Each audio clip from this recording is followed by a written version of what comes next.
আলহামদুলিল্লাহি রাব্বিল আলামিন আসসালাতু আসসালামু আলা আশরাফিল আম্বিয়া ওয়াল মুরসালিন সাইয়্যিদিনা মুহাম্মদ সাল্লাল্লাহু ওয়া সাল্লামুহু আলাইহি ওয়া আলা আহলিহি ওয়া আসহাবিহি আজমাইন।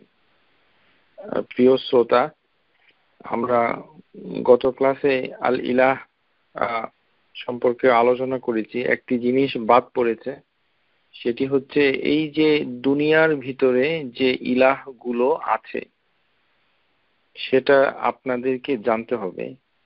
আর এই ইলাহগুলো তাহলে কিয়ামতের দিন কি হবে এটাও জানতে হবে।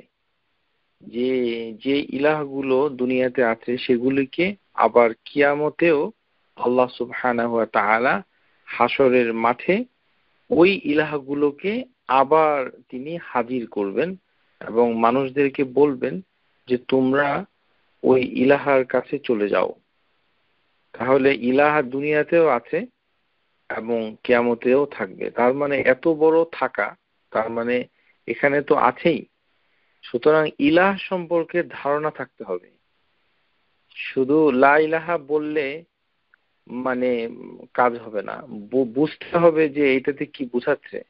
যে এই যে ইলাহ, এই যে সকল বাতিল ইলাহগুলো, সেই ইলাহগুলো দুনিয়াতে মওজুদ ছিল, মওজুদ আছে, ভবিষ্যতে থাকবে, কিয়ামতের দিনও থাকবে।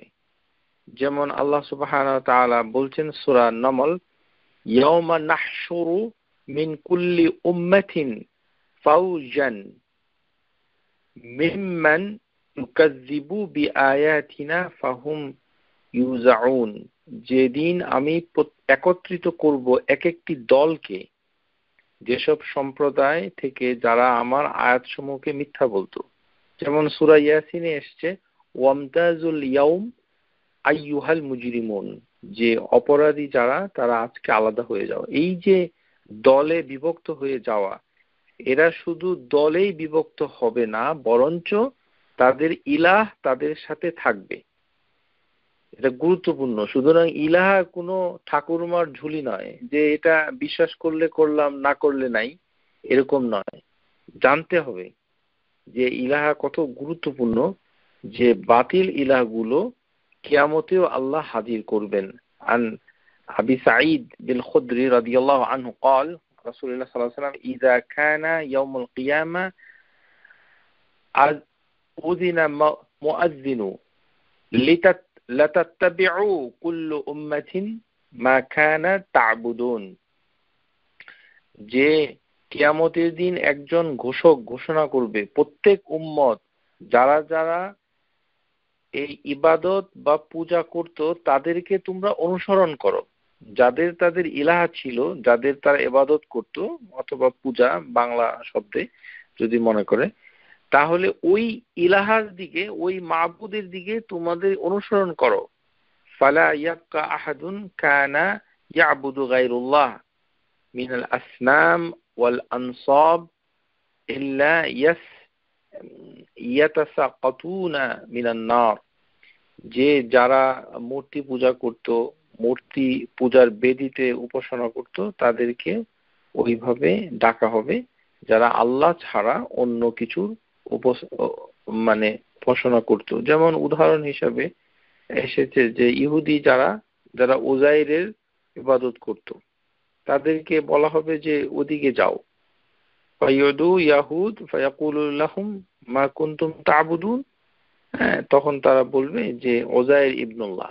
যেমনই নাসারা যারা, তারা মানে ঈসা ইবনুল্লাহ বলবে। এইভাবে তখন আল্লাহ সুবহানাহু ওয়া তাআলা মানে এই কিয়ামতের মাঠে প্রত্যেকে যার যার ইবাদত করত তাদের সাথে তারা মিলে যাও, এই হুকুম করবে। তাত্তাবিউ কুল্লু উম্মাতিন মা কানাত তা'বুদুন, যে আজকে তোমরা প্রত্যেক মাবুদ যাদের যে সকল ইলাহা ছিল। এখন প্রশ্ন হতে পারে যে যারা খেয়াল খুশিকে মানে মানে ইয়ে করা, মানে উপাস্য বানিয়েছে, মাবুদ বানিয়েছে, যে তাদেরকে আল্লাহ কিভাবে হাজির করবে। শুনুন, আল্লাহ সুবহানাহু ওয়া তাআলার একটি নাম হচ্ছে মুসাউবির।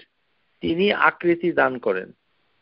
কিভাবে খেয়াল খুশিকে একটি আকারে দাঁড় করিয়ে বলবে আল্লাহ, এটা আল্লাহ সুবহানাহু ওয়া তাআলা আমার এবং আপনার থেকে ভালো জানেন। সুতরাং প্রত্যেক মাবুদকে আল্লাহ সুবহানাহু ওয়া তাআলা মানে হাজির করবেন, তারাও থাকবে। এই হাদিসটুকু মানে যদি কেউ শুনতে দেখতে চায়, এটা মুসলিমের ভিতরে আছে, কিতাবুল ইমান বাব ইসবাত রুইয়াতুল মুমিনিন ফিল আখিরা রাব্বাহুম। যেমন কেউ যদি চান সূর্য, দেবদেবী, দেবতা দেবী, বাতিল মাবুদের ইবাদত করে, তাদেরকেও আল্লাহ সুবহানাহু ওয়া তাআলা মানে এরকম এই কিয়ামতের দিন তাদের সাথে থাকতে বলবে। আন আবি হুরায়রা রাদিয়াল্লাহু আনহু قال রাসূলুল্লাহ সাল্লাল্লাহু আলাইহি ওয়াসাল্লাম قال يحشر الناس يوم القيامة فيقول من كان يعبد شيئا فليتبعه فمنهم من يتبع الشمس। যে যারা যে সকল ইবাদত করত দুনিয়াতে তারা যেন তাদের সাথে থাকে। যেমন বলা হবে যারা সূর্যের পূজা করে তারা সূর্যের সাথে থাকবে। ওমিনহুম মান ইয়াত্তাবিউল কমর, যারা চন্দ্রের পূজা করে তারা চন্দ্রের কাছে থাকবে। ওমিনহুম মান ইয়াত্তাবিউ তাওয়াগীতি, যে যারা তাগুদের উপাসনা করে, তাগুত মানে আল্লাহ ছাড়া বাকি যে উপাসনাগুলো করে, তারা তাদের সাথে থাকার জন্য বলা হবে। হাদিস বুখারী 6573। তাহলে আমরা বুঝতে পারলাম যে এই যে ইলা, এটা একটি মানে বিশেষ জরুরি যেটা বোঝা যে অনেক বাতিল ইলাহাগুলো আছে, ছিল, ভবিষ্যতেও থাকবে, এমনকি কিয়ামতেও থাকবে। সুতরাং এটা নাই এটা বলা যাবে না। কিভাবে আছে সেটা আপনারা এখন বুঝতে পারলেন, যে অতীতেও ছিল, বর্তমানেও আছে, ভবিষ্যতেও থাকবে, এমনকি কিয়ামতের মাঠেও আল্লাহ সেই ইলাহগুলোকে হাজির করবেন। এমন একটা গুরুত্বপূর্ণ বিষয়কে যদি কেউ বলছে যে কিছুই নাই, তাহলে পুরো জিনিসকে অস্বীকার করা হয়। এই পুরো ব্যাপারটাকে আপনার বিশ্বাসের ভিতরে আনতে হবে। আশা করি বুঝতে পেরেছেন। এখন মানে আমরা এই যে লা ইলাহা ইল্লাল্লাহ, এই লা ইলাহা ইল্লাল্লাহর ফাদাইল কিভাবে আমরা আমাদের বাস্তব জীবনে এটাকে ব্যবহার করতে পারি সেটা আমরা আলোচনা করব। এটা গুরুত্বপূর্ণ। আমরা যেভাবে বিসমিল্লাহ এর তাৎপর্য আলোচনা করার পর্যায়ে আমরা বিসমিল্লাহকে কিভাবে আমরা জিক্রুল্লাহি তাআলা, আল্লাহ ইবাদতে মুখে বলার মাধ্যমে এটাকে উপস্থাপন করতে পারি, সেভাবে আমরা শিখেছি। এখন আপনাদের সামনে খিদমতে আমি লা ইলাহা ইল্লাল্লাহর অনেক ব্যবহার আছে, কিন্তু বিশেষ করে যেগুলি খুবই গুরুত্বপূর্ণ সেগুলো আমরা একে একে আলোচনা করব এবং সেগুলোকে আমরা চেষ্টা করব যে আমাদের মানে এই বাস্তবে যেন আমরা সেই জিকিরগুলো করতে পারি। ফাদাইল লিকালিমাত তাওহীদ, আমরা আগেই বলেছি যে লা ইলাহা ইল্লাল্লাহকে যদি খুব শুদ্ধ হাদিস এবং শরিয়ার ভাষা বলতে হয়, তাহলে শুধুমাত্র লা ইলাহা ইল্লাল্লাহ, যেটাকে আমরা তাহলিল বলছি, সে তাহলিল বলছি জিনিসটাকে করার জন্য। বারবার লা ইলাহা ইল্লাল্লাহ বলাটাকে বলা হয় তাহলিল। আর সব বাক্যটাকে অধিকাংশ স্কলার কালিমাতুত তাওহীদ বলেছে, যেটা আমরা বাংলাদেশে কালিমাতুত তাইয়্যিবা বলছি।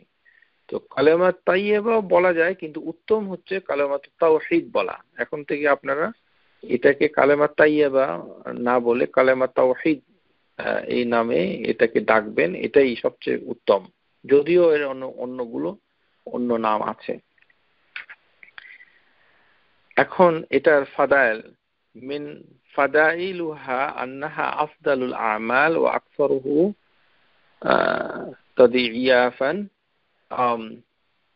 যে হাদিসের ভিতরে এসেছে অফিস সহিহাইন, বুখারী মুসলিমের ভিতরে এসেছে, আন আবি হুরায়রা রাদিয়াল্লাহু আনহু আন্না নবী সাল্লাল্লাহু আলাইহি ওয়াসাল্লাম قال من قال لا اله الا الله وحده لا شريك له له الملك وله الحمد ওয়া হুয়া আলা কুল্লি শাইইন কাদির ফি ইয়াউমিন মিআতি মাররা। যদি কেউ, এখানে লা ইলাহা ইল্লাল্লাহ শুধুমাত্র একটি বাক্যে আসেনি, এই লা ইলাহা ইল্লাল্লাহর একটি কায়দা আমাদেরকে হাদিসে শিক্ষা দেওয়া হচ্ছে যে আমরা যদি প্রতিদিন 100 বার এটা এইভাবে মানে তাসবির মতো করে পড়ি, এই আসলো 100 বার পড়ার দলিল। লা ইলাহা ইল্লাল্লাহু ওয়াহদাহু লা শারীকা লাহু লাহুল মুলক ওয়া লাহুল হামদ ওয়া হুয়া আলা কুল্লি শাইইন কাদির ফি ইয়াউমিন মিয়াতি মাররা, 100 বার। তাহলে যে ফজিলত রয়েছে সেটি হচ্ছে কানাত লাহু আদলান আশরি রিকাব, মানে 10টি গোলাম আজাদ করার সওয়াব হবে। ওয়া কুতিবাত লাহু মিয়াতু হাসানাত, 100টি সওয়াব হবে। ও মুহিতান আনহু মিয়াতু সাইয়্যাত, আল্লাহ সুবহানাহু ওয়া তাআলা 100টা গুনাহ তার মিটিয়ে দিবেন। ওয়া কানাত লাহু হিরজান মিনাশ শাইতান ইয়াউমাহু যালিকা হাত্তা ইউমসি, সন্ধ্যা পর্যন্ত সে শয়তানের আক্রমণ থেকে রক্ষা করবে। ওয়ালাম ইয়াতি আহাদুন বিআফদালু মিম্মা জাআ বিহি ইল্লা আহাদুন আমালি আকসার মিন যালিক। এই হাদিসটুকু মুত্তাফাকুন আলাইহি এর ভিতরে আছে। তো এটা আমরা 100 বার পড়তে পারি, সকাল সন্ধ্যা পর্যন্ত আমরা এটা পড়লে আমাদের শয়তানের আসর থেকেও রক্ষা পাবো। ومن فضائلها أن أفضل من قوله النبي صلى الله عليه وسلم ثابت في الحديث أن النبي صلى الله عليه وسلم قال, তিনি বলছেন أفضل ما قلت أنا نبيون عشية عرفة। ভালো করে লক্ষ্য করুন, সমস্ত নবীদের, সমস্ত নবী, লক্ষ্য করুন রাসূলুল্লাহ সাল্লাল্লাহু আলাইহি ওয়াসাল্লাম বলছেন সমস্ত নবীদের যত দোয়া পড়তো তার ভিতরে, সমস্ত দোয়ার ভিতরে উত্তম দোয়া যেটা আরাফার ময়দানে গিয়ে পড়ে। এর মানে এই না যে আমরা নিউ ইয়র্কে থেকে পড়তে পারবো না আর আমাদের আরাফার দিন এটা পড়তে হবে, এটি কিন্তু ঠিক নয়। এটি হর হামেশাই আমরা পড়তে পারবো, এর অভ্যাস আমাদের করতে হবে।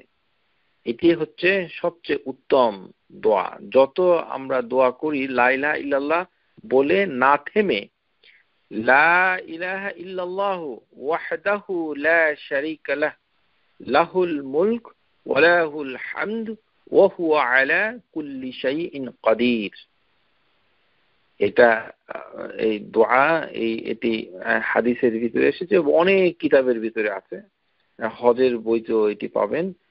আবার অন্য রিওয়ায়াতে এসেছে খায়রুদ দুআ দুআউ ইয়াউমুল আরাফা, সবচেয়ে উত্তম দোয়া হচ্ছে যে দোয়া ইয়াউমুল আরাফাতে করা হয়। তার মানে এটা প্রতিদিনই এই দোয়া পড়া যায়। খায়রু মা কুলতুহু আনা ওয়া নাবিয়ুনা মিন ক্বাবলি, যেটি আমি নিজে পড়েছি অথবা এবং আমার নবীগণ যারা আমার আগে এসেছেন তারা পড়েছেন।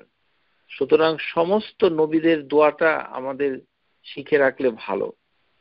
এই কারণে এটা শিখতে হবে, এটা মনের খুশি মতে আন্তাজেই কিছু একটা ইউহয়ি ওয়া ইউমীত এই কথাটা নাই এখানে। লক্ষ্য করুন, লা ইলাহা ইল্লাল্লাহু ওয়াহদাহু লা শারীকা লাহ লাহুল মুলক ওয়া লাহুল হামদ ওয়া হুয়া আলা কুল্লি শাইইন কাদির, এটার ভিতরে ইউহয়ি ওয়া ইউমীত এই কথাটা বাদ পড়েছে।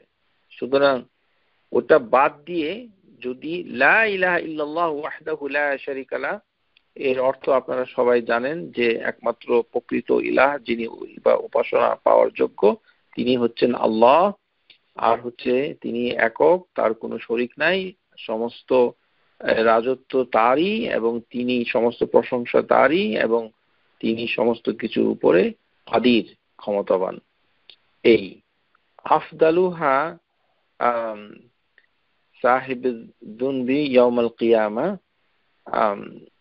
যে এই যে লা ইলাহা ইল্লাল্লাহ এটা কতটুকু মানে গুরুত্ব বহন করে, আমি আপনাদেরকে যেই বই থেকে এই দর্শটি দিচ্ছি এই মুহূর্তে, সেই বইটি লিখেছে ফিকহ আদিয়াত ওয়াল আযকার আব্দুর রাজ্জাক বিন আব্দুল মুহসিন বিল বদর। বর্তমান বিশ্বে মদিনার মুহাদ্দিস, যিনি বিখ্যাত মুহাদ্দিস, এখনো আল্লাহ সুবহানাহু ওয়া তাআলা যাকে জীবিত রেখেছেন, আব্দুল মাহসিন আল আব্বাদ, তারই পুত্র, তার নাম হচ্ছে আব্দুর রাজ্জাক। তিনি যে বিখ্যাত বই ফিকহ আদিয়াত ওয়াল আযকার, এই বইটিতে যে চ্যাপ্টারে এসেছে সেই চ্যাপ্টারটুকু থেকে আপনাদেরকে দর্শ দিচ্ছি। ফাদাইলু উখরা লিকালিমাতিত তাওহীদ লা ইলাহা ইল্লাল্লাহ। তিনি যে হাদিসটুকুকে এখানে তুলে ধরেছেন এর মূল্য বোঝার জন্য, যে এই লা ইলাহা ইল্লাল্লাহর মানে গুরুত্ব কত বেশি। হাদিসের ভিতরে এসেছে আন্নাহু ক্বাল ইউসাহু বিরাজুলিন মিন উম্মতি আলা রুউসিহি খালাইক ইয়াউমাল কিয়ামাহ, যে সমস্ত কিছুর উপর থেকে আল্লাহ সুবহানাহু ওয়া তাআলা এক ব্যক্তিকে কিয়ামতের দিন তিনি হাজির করবেন। ওয়া ইউনশারু লাহু 99 সিজলান, এবং তার কাছে 99টা বড় বড় বই থাকবে, বইয়ের মতো দলিল পত্রাদি থাকবে যেখানে তার গুনাহ লেখা আছে। আল্লাহু আকবার। একটি লোককে হাজির করবে কিয়ামতের দিন যার গুনার খাতা মানে এত মোটা মোটা বইয়ের মতো হাজির করবে, যেটি সংখ্যা হবে 99 সিজলান, মানে এটাকে বই বলা, রেকর্ড, মানে যেই খাতাতে দলিল পত্র লেখা হয়। কুল্লু সিজলিন মিনহা মাদ্দাল বাসার, ওই ব্যক্তি যতদূর তার দৃষ্টি যায় তত বড় এই এক একটা বই যেটাতে তার গুনাহ লেখা আছে, কত গুনাহ সে দুনিয়াতে করেছে। আল্লাহু আকবার। আমরা কতদূর দেখতে পাই দুনিয়ার দৃষ্টিতে? মনে করেন 1 মাইলের পরে মনে হয় না কার কেউ দেখতে পায়, এরকম আমি জানি না সঠিক কতদূর দেখতে পায়। যত দূর দৃষ্টি যায় তত বড় হচ্ছে ওই বইটা, এক একটা বই। এরকম 99টা কিতাব মানে বই, এটার ভিতরে গুনাহ লেখা আছে। এর কত পাতা সেটা বর্ণনা করা হয় নাই। এটা মানে কিভাবে লেখা আছে সেটা বর্ণনা করে বলা হয়েছে যে এক একটা বই দৃষ্টি যত দূর যায় তত বড় বড়, প্রত্যেকটাতে গুনাহ লেখা আছে, গুনাহে ভরপুর। সুম্মা ইয়াকুলুল্লাহু তাবারাকা ওয়া তাআলা, তখন আল্লাহ সুবহানাহু ওয়া তাআলা তাকে বলবে, আতুনকিরু হাযা শাইআ, তুমি কি এগুলিকে অস্বীকার করো, এই যে লেখা আছে গুনাহগুলোকে? তখন ওই ব্যক্তি বলবে, ফায়াকুলু লা ইয়া রাব্বি, হে আমার রব, আমি অস্বীকার করি না। ফায়াকুলু আলাকা উযরুন আও হাসানাতুন, তোমার কি কোনো ওজর আছে, তুমি ওজর আপত্তি পেশ করতে, অথবা তোমার কি কোনো ভালো কাজ আছে? ফায়াহাবুর রাজুল, তখন সে হতভম্ব হয়ে যাবে। ফায়াকুলু ইলা রাব্বি, এবং সে বলবে, হে প্রভু, আমার তো কিছুই নাই। এই গুনাহগুলি সে দেখে সে পাগল হয়ে যাবে, আর মানে কোনো হাসানাত সে খুঁজে পাবে না। ফায়াকুলু, আল্লাহ সুবহানাহু ওয়া তাআলা লোকটার সাথে কথা বলবে, বালা ইন্না লাকা ইনদানা হাসানাতান, তোমার জন্য আমাদের কাছে ইনদানা একটা হাসানাত পাওয়া গেছে। একটা একটা কার্ডের মতো এত বড় বড় গুনার বইয়ের ভিতরে একটি ছোট কার্ড, কাগজের টুকরা পাওয়া গেছে। ওয়া ইন্নাহু লা যুলমু আলাইক, আজ কিয়ামতের মাঠে তোমার উপরে কেউ জুলুম করবে না। ফাতুখরিজা লাহু বিতাকাতুন ফিহা, তখন সেই ছোট্ট কার্ডের টুকরা, কার্ড, বিতাকা শব্দের অর্থ হচ্ছে কার্ড আর কি, একটা পেজ, একটা পাতা, একটা ছোট একটা পাতা, সেটাকে বের করা হবে। সেই পাতাতে লেখা থাকবে আশহাদু আল্লা ইলাহা ইল্লাল্লাহ ওয়া আন্না মুহাম্মাদান আবদুহু ওয়া রাসূলুহু। তার মানে এই কথাটা সে জীবনে খুব সম্ভবত একবার সাক্ষী দিয়েছিল, ওই কথাটা ওই কার্ডে লেখা আছে। ফায়াকুলু ইয়া রাব্বি মা হাযিহি বিতাকাতুন মা হাযিহি সিজিলাত, এই যে সিজিলাতগুলি, এই যে এত মোটা মোটা গুনার বইগুলো, প্রিয় শ্রোতা, আমাদের গুনাহগুলোকে আল্লাহ সুবহানাহু ওয়া তাআলা বইয়ের আকারে ভলিউম হিসেবে আমাদের কাছে উপস্থাপন করবে কিয়ামতের মাঠে। আমরা এই গুনার যে বিস্তৃতি এই বইয়ের দেখে কোনোটাই অস্বীকার করতে পারবো না। যেমন এই লোকটি অস্বীকার করতে পারছে না, তখন সে পাগল পড়ায় হয়ে যাবে। কত কিছু করেছি জীবনে, এর মোকাবেলায় এই একটি ছোট্ট পাতা যেখানে এই কথাটা লেখা আছে সেটা কেমন করে মানে মানে তার মোকাবেলা করবে, এই কথাটাই সে আল্লাহ সুবহানাহু ওয়া তাআলাকে ভয়ে বলবে। ফায়াকুলু আযজা ওয়া জাল, তখন আল্লাহ তাকে বলবে ইন্নাকা লা তুজলামু, আজ তোমার উপর কোনো জুলুম করা হবে না। ক্বাল ফাতাউদু ফি সিজলাতু ফি কিফা, একটি পাল্লায় ওই সমস্ত 99টা ওই গুনার বইকে রাখো। ও বিতাকাতুন ফি কিফাতি, আর আরেকটি পাল্লায় ওই ছোট কাগজের টুকরাটা রাখো। ফাতাশিতি সিজলাতি, সাথে সাথে তখন ওই 99টা গুনার বই পাল্লাটা হালকা হয়ে যাবে। ও সুকিলাত বিতাকাত, তখন তার মানে ওই আশহাদু আল্লা ইলাহা ইল্লাল্লাহ এই বই, এই পাল্লাটা সাথে সাথে ভারী হয়ে যাবে। সুবহানাল্লাহ। এই যে এত বড় একটি, এটি এই কারণেই হয়েছে, হাদিসের ভিতরে অন্য একটি রিওয়ায়াত এসেছে ফালা ইউসকিলু মা ইসমুল্লাহি শাইআ, যে আল্লাহর নামের মোকাবেলায় কোনো কিছুই ভারী হতে পারে না। এই হাদিসটুকুকে শেখ আলবানী সহিহ বলেছেন এবং ইমাম আহমদ তিরমিজিতে এই হাদিসটুকু এসেছে সহিহ জামিয়া সগীর হাদিস নাম্বার 5095 এবং তিরমিজি এবং ইবনে মাজাতে এসেছে। রাসূলুল্লাহ সাল্লাল্লাহু আলাইহি ওয়াসাল্লাম বলছেন যে কিয়ামতের দিনে মানে যখন জাহান্নাম থেকে লোক, মুসলমান যারা একবার লা ইলাহা ইল্লাল্লাহ পড়েছে তাদের অবস্থা কি হবে, তাদেরকে যখন বের করা হবে। আন্নান নবী সাল্লাল্লাহু আলাইহি ওয়াসাল্লাম আন্নাহু ক্বাল ইয়াখরুজু মিনান নার মান ক্বালা লা ইলাহা ইল্লাল্লাহ ওয়া ফি কলবিহি ওয়াজনু শাঈরাতিন মিনাল খায়র, যে একেবারে বার্লির দানার মতো যদি থাকে তার অন্তরের ভিতরে অল্প একটু লা ইলাহা ইল্লাল্লাহ, তাকে বের করে আনা হবে। ওয়া ইয়াখরুজু মিনান নার মান ক্বালা লা ইলাহা ইল্লাল্লাহ ওয়া ফি কলবিহি ওয়াজনু বুররাতিন মিনাল খায়র, ছোট দানা শস্যের কণা এরকম। ওয়া ইয়াখরুজু মিনান নার মান ক্বালা লা ইলাহা ইল্লাল্লাহ ফি কলবি ওয়াজনু দাররাতিন মিনাল খায়র, একেবারে দাররা পরিমাণ, অণু পরমাণু পরিমাণ যদি লা ইলাহা ইল্লাল্লাহ তার অন্তরে থাকে, আল্লাহ সুবহানাহু ওয়া তাআলা তাকেও মানে জাহান্নাম থেকে বের করে নিয়ে আসবেন।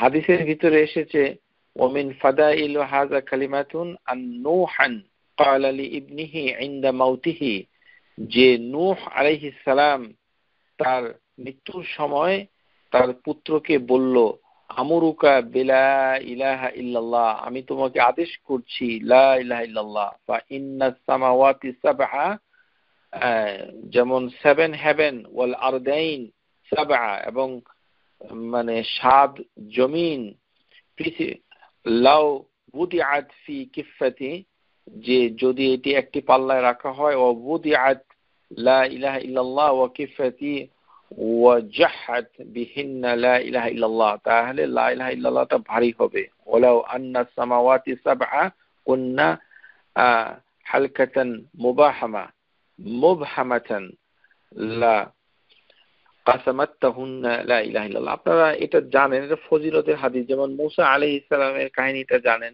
যে তিনিও বলেছিলেন যে হে আল্লাহ আমাকে একটি খাস একটি কালেমা দাও। এটা তো সবাই পড়ে, ইয়া রাব্বি কুল্লি ইবাদিক ইয়াকুল হাযা লা ইলাহা ইল্লাল্লাহ, সবাই তো লা ইলাহা ইল্লাল্লাহ পড়ছে। সুতরাং ইন্নামা উরিদু শাইআন তাকসিনি বিহি, আমাকে একটু বিশেষ কিছু শিক্ষা দিন। তখন আল্লাহ সুবহানাহু ওয়া তাআলা এই একই কথাই বলেছেন যে 7 হেভেন এবং 7 জমিন যদি এক পাল্লায় রাখা হয়, লা ইলাহা ইল্লাল্লাহর পাল্লাটা ভারী হবে, এটি আপনারা সবাই জানেন। এখানে লক্ষ্য করুন যে লা ইলাহা ইল্লাল্লাহ কথাটা বলা হয়েছে, এই যে এতটুকু, এখানে কিন্তু মুহাম্মদুর রাসূলুল্লাহ ওই জিনিসটা নাই। কেননা এটা নূহ আলাইহিস সালাম তার ছেলেকে বলছে, তো সেখানে সে ছেলেকে বলছে না মুহাম্মদুর রাসূলুল্লাহ। তারপরে মুসা আলাইহিস সালাম তাকে আল্লাহ সুবহানাহু ওয়া তাআলা বলছে তুমিও লা ইলাহা ইল্লাল্লাহ বলো, তার মানে সেখানেও মুহাম্মদুর রাসূলুল্লাহ নাই। তার মানে যেটার ওজন বেশি সেটা হচ্ছে লা ইলাহা ইল্লাল্লাহ নিজেই।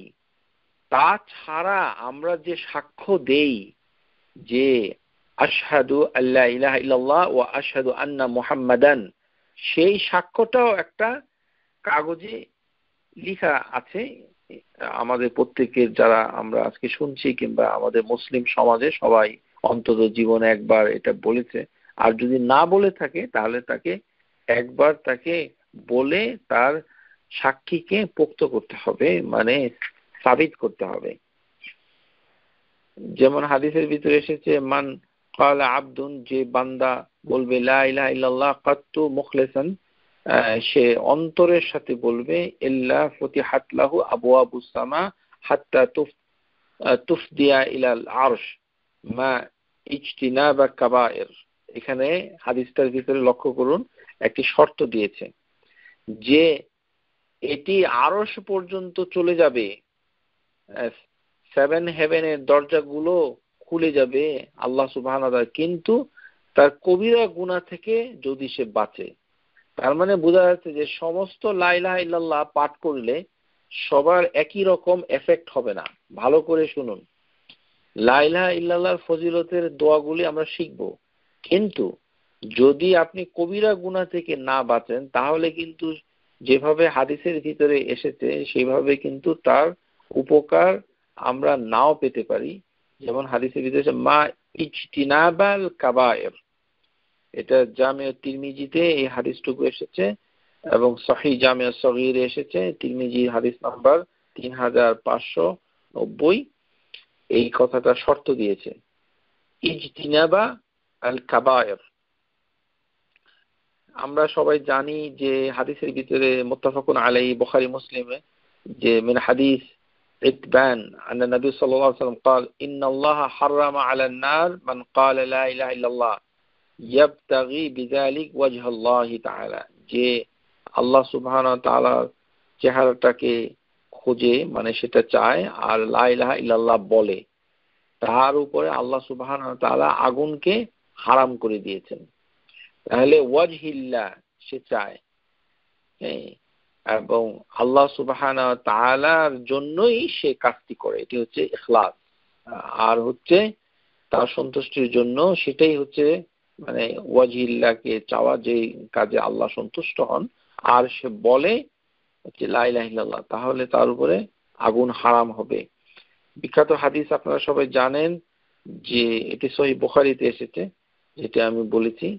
আরেকটি এসেছে যে আল ঈমানু বিদউন ওয়া সাবউনা শু'বান, যে ঈমান হচ্ছে মানে সাবউনা শু'বান, এর 70টি শাখা রয়েছে। ঈমানের 70টি শাখা। শুনুন, 70টি শাখা, এবং 70টা শাখা কি এটি কিন্তু হাদিসের ভিতরে নাই, শুধু বলেছে যে 70টি শাখা, ঈমানের 70টি শাখা আছে। আলাহা, এর সবচেয়ে মানে উচ্চ শাখাটি হচ্ছে লা ইলাহা ইল্লাল্লাহ, কাউলু লা ইলাহা ইল্লাল্লাহ। এখানে কিন্তু শুধু মুখে বলাটাকে ঈমানের সর্বোচ্চ শাখা বলা হয়েছে, লা ইলাহা ইল্লাল্লাহ। এখানেও হাদিসের ভিতরে মুহাম্মদুর রাসূলুল্লাহ কথাটা নাই। তার মানে জিকির হিসাবে লা ইলাহা ইল্লাল্লাহটাকেই বলা হয়েছে ঈমানের সবচেয়ে উপরের অংশ। ওয়া আদনাহা ইমতাতাতু আযা আনিত তারিক, এবং সবচেয়ে ছোট ঈমানের শাখা হচ্ছে রাস্তা থেকে কাটা সরানো। রাস্তা থেকে কাটা সরানো, এটি হচ্ছে ঈমানের সর্বনিম্ন শাখা। এই হাদিসের উপরে আমল করতে গেলে আমি নিউ ইয়র্কবাসীদের কাছে আজকের মাহফিলের মাধ্যমে অনুরোধ করছি, আপনারা প্লিজ যারা গাড়ি চালান কখনোই রাস্তার মাঝখানে ডাবল পার্কিং করে মানুষকে বাধা দিবেন না। এটি কিন্তু ঈমানের বরখেলাপ। কারণ আপনি রাস্তায় মানুষের চলাচলে বাধা দিচ্ছেন। এখানে বলা হচ্ছে যে রাস্তার ভিতরে মানে কষ্ট মানুষকে দেয়, সেটাকে সরিয়ে ফেলা হচ্ছে ঈমানের সর্বনিম্ন স্তর, যেটা মুসলমান করতে পারে না। আমি আবারও বলছি, আপনারা অমুসলিমদের দেখে এই আমাদের বাংলাদেশি, পাকিস্তানি অথবা আমেরিকান যাকেই বলেন না কেন, এই নিউ ইয়র্কে একটি জিনিস আমি দেখতে পেয়েছি যেটি ইসলাম বিরোধী। সেটি হচ্ছে একটি ছোট রাস্তা ডাবল পার্কিং করে মানুষকে চলাচলে বাধা দিচ্ছেন। সে পিছনের দিকে হর্ন দিচ্ছে, পাস করতে পারছে না, কষ্ট দিচ্ছেন। এটি করা যাবে না। কেননা রাস্তার কষ্ট সরিয়ে দেওয়া হচ্ছে ঈমানের সর্বনিম্ন। আপনি যদি ওটা করেন তাহলে আপনার ঈমান কম, আপনার ঈমানের কমতি আছে। ও আদনাহা, ভালো করে শুনুন হাদিস, এটা সহিহ বুখারীতে এই হাদিসের বিখ্যাত হাদিস। রাস্তার কষ্টদায়ক জিনিসটাকে সরিয়ে দেওয়া হচ্ছে ঈমানের সর্বোচ্চ স্তর। যে সকল মহিলা শুনছেন তাদের হাজবেন্ডদেরকে এটা শিক্ষা দিবেন। এই ছোট ছোট রাস্তার ভিতরে খামাখাই কোনো কাজ টাজ নাই, একটা ইমার্জেন্সি লাইট জ্বালিয়ে মানুষের চলাচলে বাধা দিচ্ছেন, ডাবল পার্কিং করে বসে আছে, বসে গল্প করে, আর মানুষ এদিকে পার হতে পারে না। রাস্তার আবর্জনা সরানো, বরফ সরানো, মানুষের চলাচলের জন্য বরফ পরিষ্কার করা আপনার বাড়ির সামনে ঈমানের সর্বনিম্ন স্তর। ও আদনাহা ইমাতাতু আদা আনিত তারিক, রাস্তা থেকে মানুষের কষ্ট জিনিস সরিয়ে দেওয়া ঈমানের সর্বনিম্ন স্তর। আশা করি বুঝতে পেরেছেন। শুধু লা ইলাহা ইল্লাল্লাহ পড়লে হবে না, বাকি কাজও করতে হবে। তারপরে এসেছে আফদালুজ জিকির, সবচেয়ে উত্তম জিকির হচ্ছে লা ইলাহা ইল্লাল্লাহ। তার মানে আমরা আফদালুজ জিকির, এটা নবী সাল্লাল্লাহু আলাইহি সাল্লাম বলেইছেন যে এটি হচ্ছে জিকির লা ইলাহা ইল্লাল্লাহ। তাহলে এটা আমরা 100 বার বলতে পারি লা ইলাহা ইল্লাল্লাহ। এই 100 বার একটা জিনিস পাওয়া গেল। যদি কেউ গণনা করতে চান তো সেই ক্ষেত্রে লা ইলাহা ইল্লাল্লাহ ওয়াহদাহু লা শারীকা লাহু লাহুল মুলক ওয়া লাহুল হামদু এভাবে বলতে হবে, ও আলা কুল্লি শাইইন কাদির। ও আফদালুদ দুআ আলহামদুলিল্লাহ। আশা করি এটা আগেও শুনেছেন। তারপরে হচ্ছে যে হাদিসের ভিতরে এসেছে লাকাদ জানান্তু ইয়া আবু হুরায়রা আন লা ইয়াসআলনি আন হাযাল হাদিস আহাদুন আউওয়ালা মিনকা লিমা রাআইতু মিন হিরসাক আলাল হাদিস। যে আবু হুরায়রাকে রাসূলুল্লাহ সাল্লাল্লাহু আলাইহি সাল্লাম বলছেন যে তোমার হাদিস জানার এত আগ্রহ আমি অন্য কাউকে এইভাবে দেখিনি, যে এত আগ্রহ করে হাদিস মানে শুনতে চায়। এই হাদিসটা কোন হাদিস? এই বিখ্যাত হাদিসটা শুনে নিন। এটি সহিহ বুখারীতে এসেছে, হাদিস নাম্বার 99। আসআদুন নাস, মানুষের ভিতরে সবচেয়ে বেশি সৌভাগ্যবান, মানুষের ভিতরে সবচেয়ে বেশি সৌভাগ্য। আপনাদের কাছে কুইজ রইল, কোন বিষয়টাকে সৌভাগ্য বলা হচ্ছে? কিভাবে? সাআদুন মানে হচ্ছে সৌভাগ্য, আসআদু মানে সবচেয়ে বেশি সৌভাগ্য। কোন জিনিসটাকে নবী সাল্লাল্লাহু আলাইহি সাল্লাম ভাগ্যের সাথে জড়িত রেখেছেন, যে এটি যার ভাগ্যে হবে তার ভাগ্য হবে সৌভাগ্য। আসআদুন নাস, সেটি হচ্ছে যিনি শাফাআ পাবেন, বিশাফাআতিহি ইয়াউমাল কিয়ামা, যিনি শাফাআ পাবেন ইয়াউমাল কিয়ামাতে, যার জন্য সুপারিশ করা হবে। তার মানে যে সকল পাপী বান্দা যারা কবিরা গুনাহ করবে মুসলমানদের ভিতরে, তাদের জন্যই হচ্ছে শাফার প্রয়োজন হবে।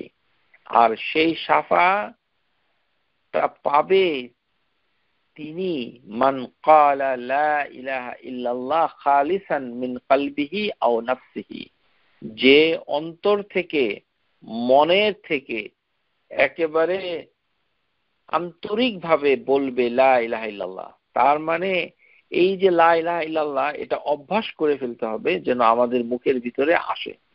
তাহলে অন্তরের সাথে মিন কলবিহি আও নাফসিহি, তাহলে অন্তরের সাথে, হৃদয়ের সাথে, মনে মনে, মনের আন্তরিকভাবে এত কথা বলা হচ্ছে। তাহলে ইলাহ জিনিসটা কি সেটা না জানলে তো এটা অর্থই সে জানবে না, তাহলে অন্তর থেকে সে কি বলবে? হ্যাঁ, এই কারণেই এটার অর্থ জানা উচিত। যেমন হাদিসের ভিতরে এসেছে, তাহলে আমরা আরেকটা জিনিস জানতে পারলাম যে শাফা পাওয়া যাবে যে ব্যক্তি লা ইলাহা ইল্লাল্লাহ বেশি করে জিকির করবে। মান ক্বালা লা ইলাহা ইল্লাল্লাহ খালিসান মিন কলবিহি। হ্যাঁ, যে এইভাবে আমরা জিনিসটা জানতে পারলাম, আশা করি বুঝতে পেরেছি।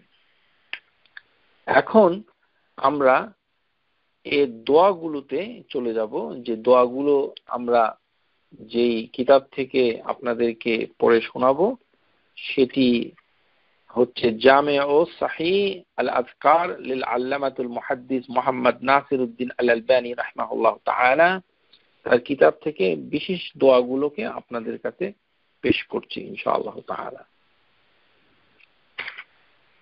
প্রথম দোয়া হচ্ছে যে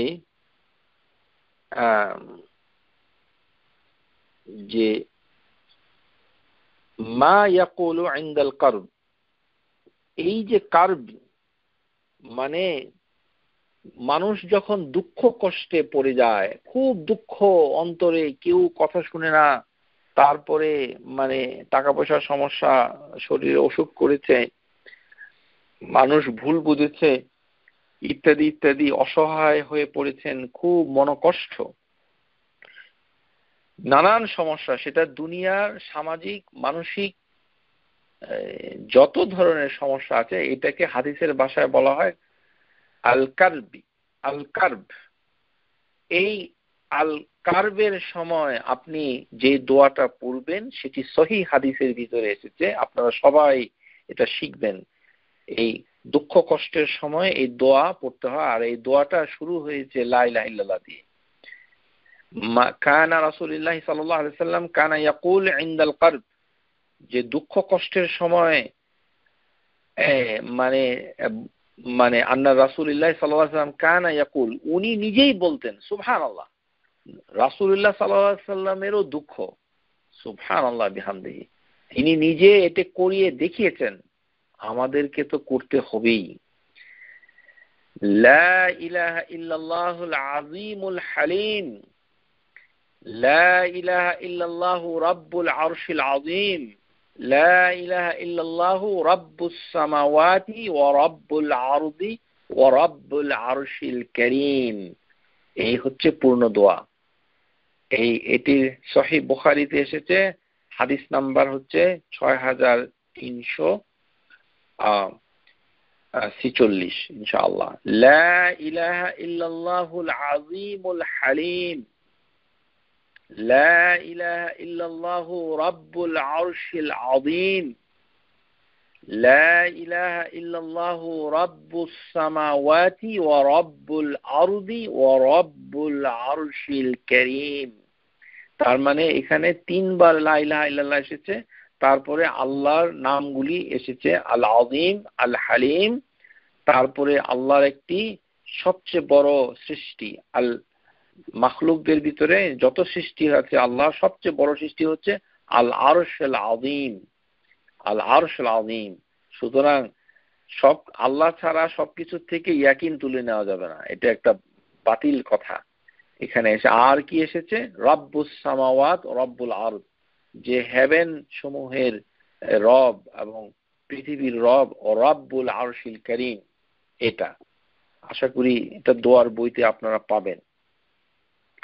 আরেকটি এরকমই সংক্ষেপে আরেকটি দোয়া আছে, যদি ওইটাও আপনারা প্র্যাকটিস করতে পারেন, যে হাদিসের ভিতরে এসেছে আসমা বিনতে উমাইস রাদিয়াল্লাহু আনহা قالت قال لي রাসূলুল্লাহ সাল্লাল্লাহু আলাইহি সাল্লাম আসমা বিনতে উমাইসকে শিক্ষা দিচ্ছে যে তুমি যখন দুঃখ কষ্টে পড়বে তাহলে তুমি কি করবে, আলা উআল্লিমুকি কালিমাতিন তাকুলিয়ান্নাহুন্না ইনদাল কারব, যখন দুঃখ কষ্টে পড়ে তখন তুমি কি করবে, বলবে আল্লাহু আল্লাহু রাব্বি লা উশরিকু বিহি শাইআ।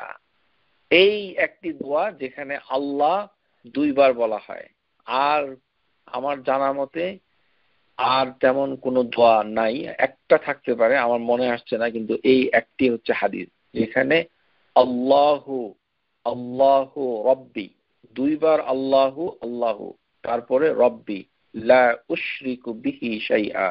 আল্লাহ আল্লাহ, এই যে ইসমুল আযীম আল্লাহ আল্লাহ, এই দুটো বার এই কথাটা বলার পর রব্বি লা উশরিকু বিহি শাইআ।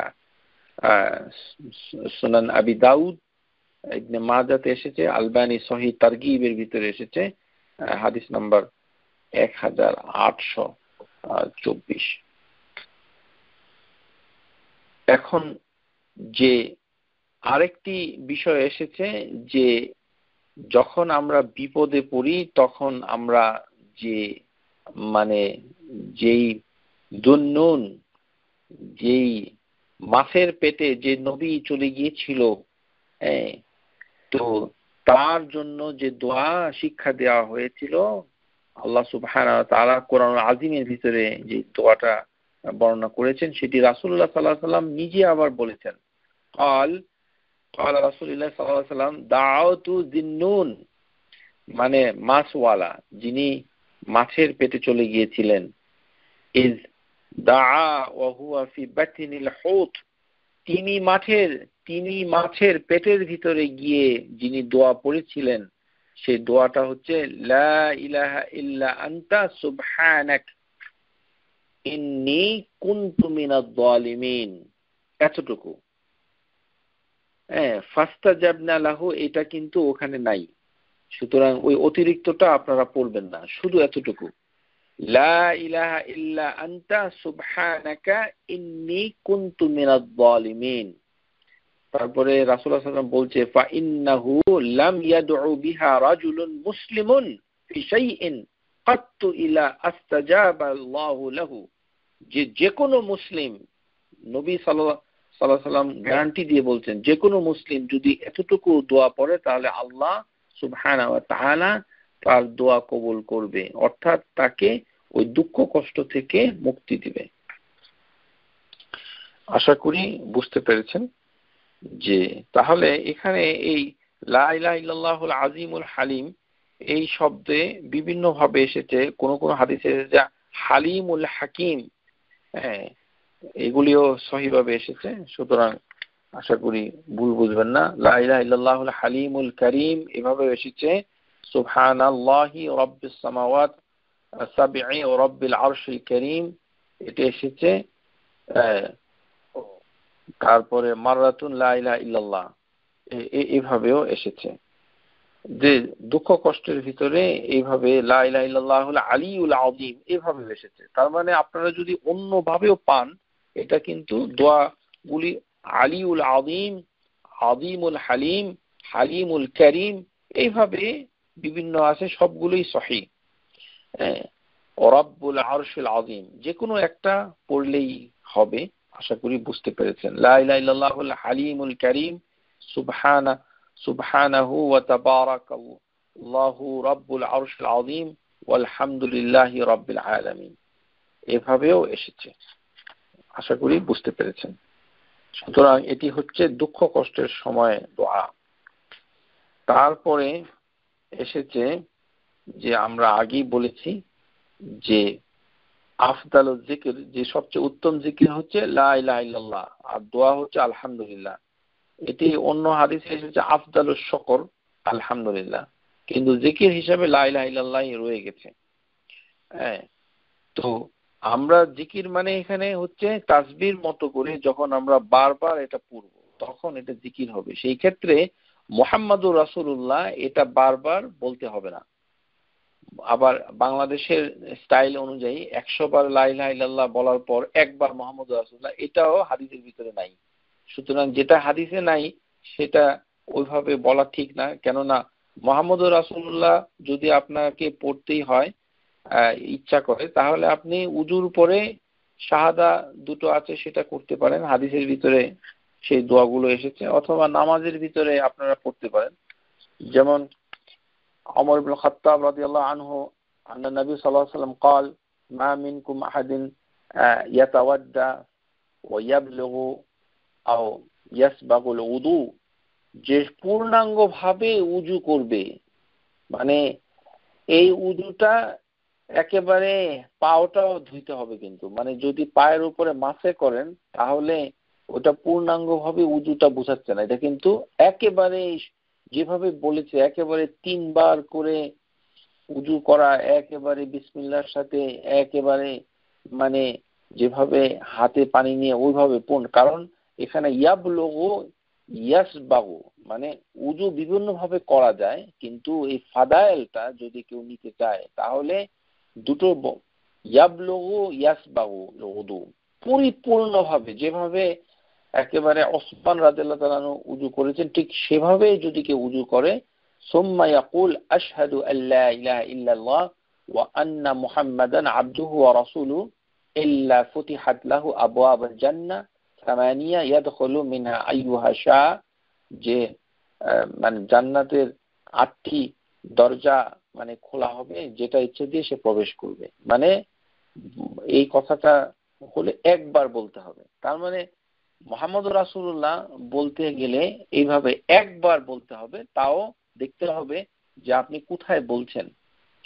তো সুতরাং এটি সাক্ষী যেটা করা হয়, যেটা হাদিসের ভিতরে এসেছে, সেটি হচ্ছে একবার মান শাহাদা আল্লা ইলাহা ইল্লাল্লাহ মুহাম্মাদুর রাসূলুল্লাহ, এটা একবার, কিন্তু জিকির হিসাবে নয়।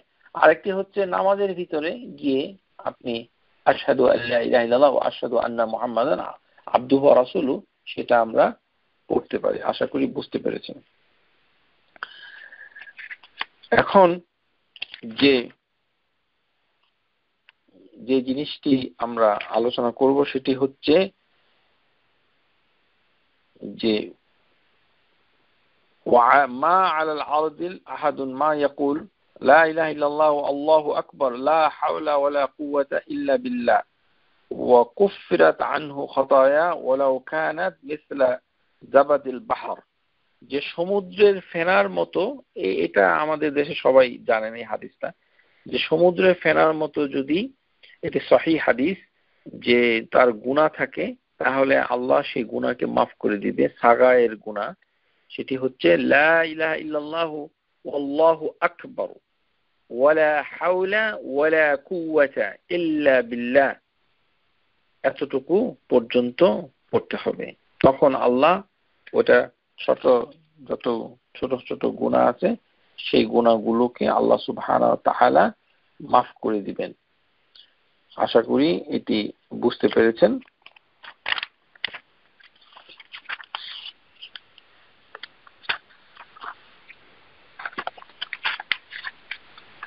এখন আমরা যে গুরুত্বপূর্ণ বিষয়ের দিকে যাচ্ছি সেটি হচ্ছে তালকিন ইনদাল মাউত। মৃত্যুর সময় আমরা যে তালকিন করব সেটি আমরা কিভাবে করব।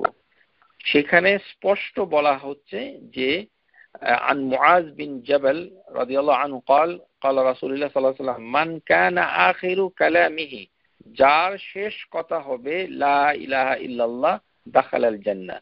তার মানে এটাকে বলা হয় তালকিন।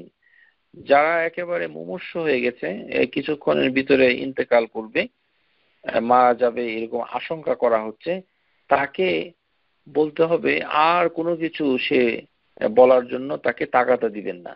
এখানে শুধু লা ইলাহা ইল্লাল্লাহ, এখানে আবার মুহাম্মদুর রাসূলুল্লাহ বলে তাকে কষ্ট দিবেন না, অনর্থক, কারণ এর কোনো দলিল নেই। শুধুমাত্র আখিরু কালাম, যার শেষ কথা হবে লা ইলাহা ইল্লাল্লাহ, এটি তালকিন করার ক্ষেত্রে এসেছে। আন আয়েশা রাদিয়াল্লাহু তাআলা আনহা قالت লাকিন্নু হালকাকুম, তোমরা যারা মৃত্যুবরণ করে তাদের কাছে তোমরা তালকিন করো। এখানে স্পষ্ট হাদিস থাকার পরেও আমাদের সমাজে কিছু না, বাংলাদেশের পুরাটাই, এই যে মানুষ যখন মৃত্যুবরণ করে তখন তাদের শ্বাসকষ্ট হয়। আপনারা সবাই লক্ষ্য করেছেন যে মুমূর্ষু ব্যক্তি তার শ্বাস ফেলতে কষ্ট হয়, তার দম ছোট হয়ে আসে। যেখানে সে দম রাখতে পারছে না সেখানে এক বোঝা হিসাবে মুহাম্মদুর রাসূলুল্লাহ পড়ার জন্য চাপ দেওয়া হচ্ছে। এটি হচ্ছে এক ধরনের মূর্খতা, এটি কোথাও নাই। বাংলাদেশ তো আর হাদিস তৈরি করে না, হাদিস এটা কিতাবের ভিতরে রয়েছে, আর আমাদের জ্ঞান বুদ্ধি দিয়ে তালকিন হাদিসের বইতে লেখা হয় নাই। আমাদের বড় পণ্ডিত হলে চলবে না, আমাদের সাধারণ জিনিস সহজভাবে শিক্ষা নিতে হবে। এখানে মৃত্যুর কথাটা দিয়েই হাদিসে বলা হচ্ছে লা ইলাহা ইল্লাল্লাহ, এতটুকু, এর বেশি বলা হয় না। ওফি লফজ মাউতাকুম, এগুলি সহিহ আবি দাউদ, এটি সহিহ নাসাইতে এসেছে। আন আবি হুরায়রা রাদিয়াল্লাহু আনহু قال লাকিন্নি মাউতাকুম, মৃত্যুর সময় তোমরা তালকিন করো কি লা ইলাহা ইল্লাল্লাহ। এখানেও লা ইলাহা ইল্লাল্লাহ, ফা ইন্নাহু মান কানা আখিরু কালামাতিহি লা ইলাহা ইল্লাল্লাহ ইনদাল মাউত। বারবার হাদিসে এসেছে যে মৃত্যুর সময় যতটুকু শুধুমাত্র লা ইলাহা ইল্লাল্লাহ শেষ কথাটা হবে। এখানে আবার ট্রান্সলেশন করে তাকে অর্থ শিক্ষা দেওয়া যাবে না, যে আপনি বাংলায় বলেন আল্লাহ হচ্ছে একমাত্র উপাস্য। এগুলি এই সকল তামাশা করা ঠিক নয়।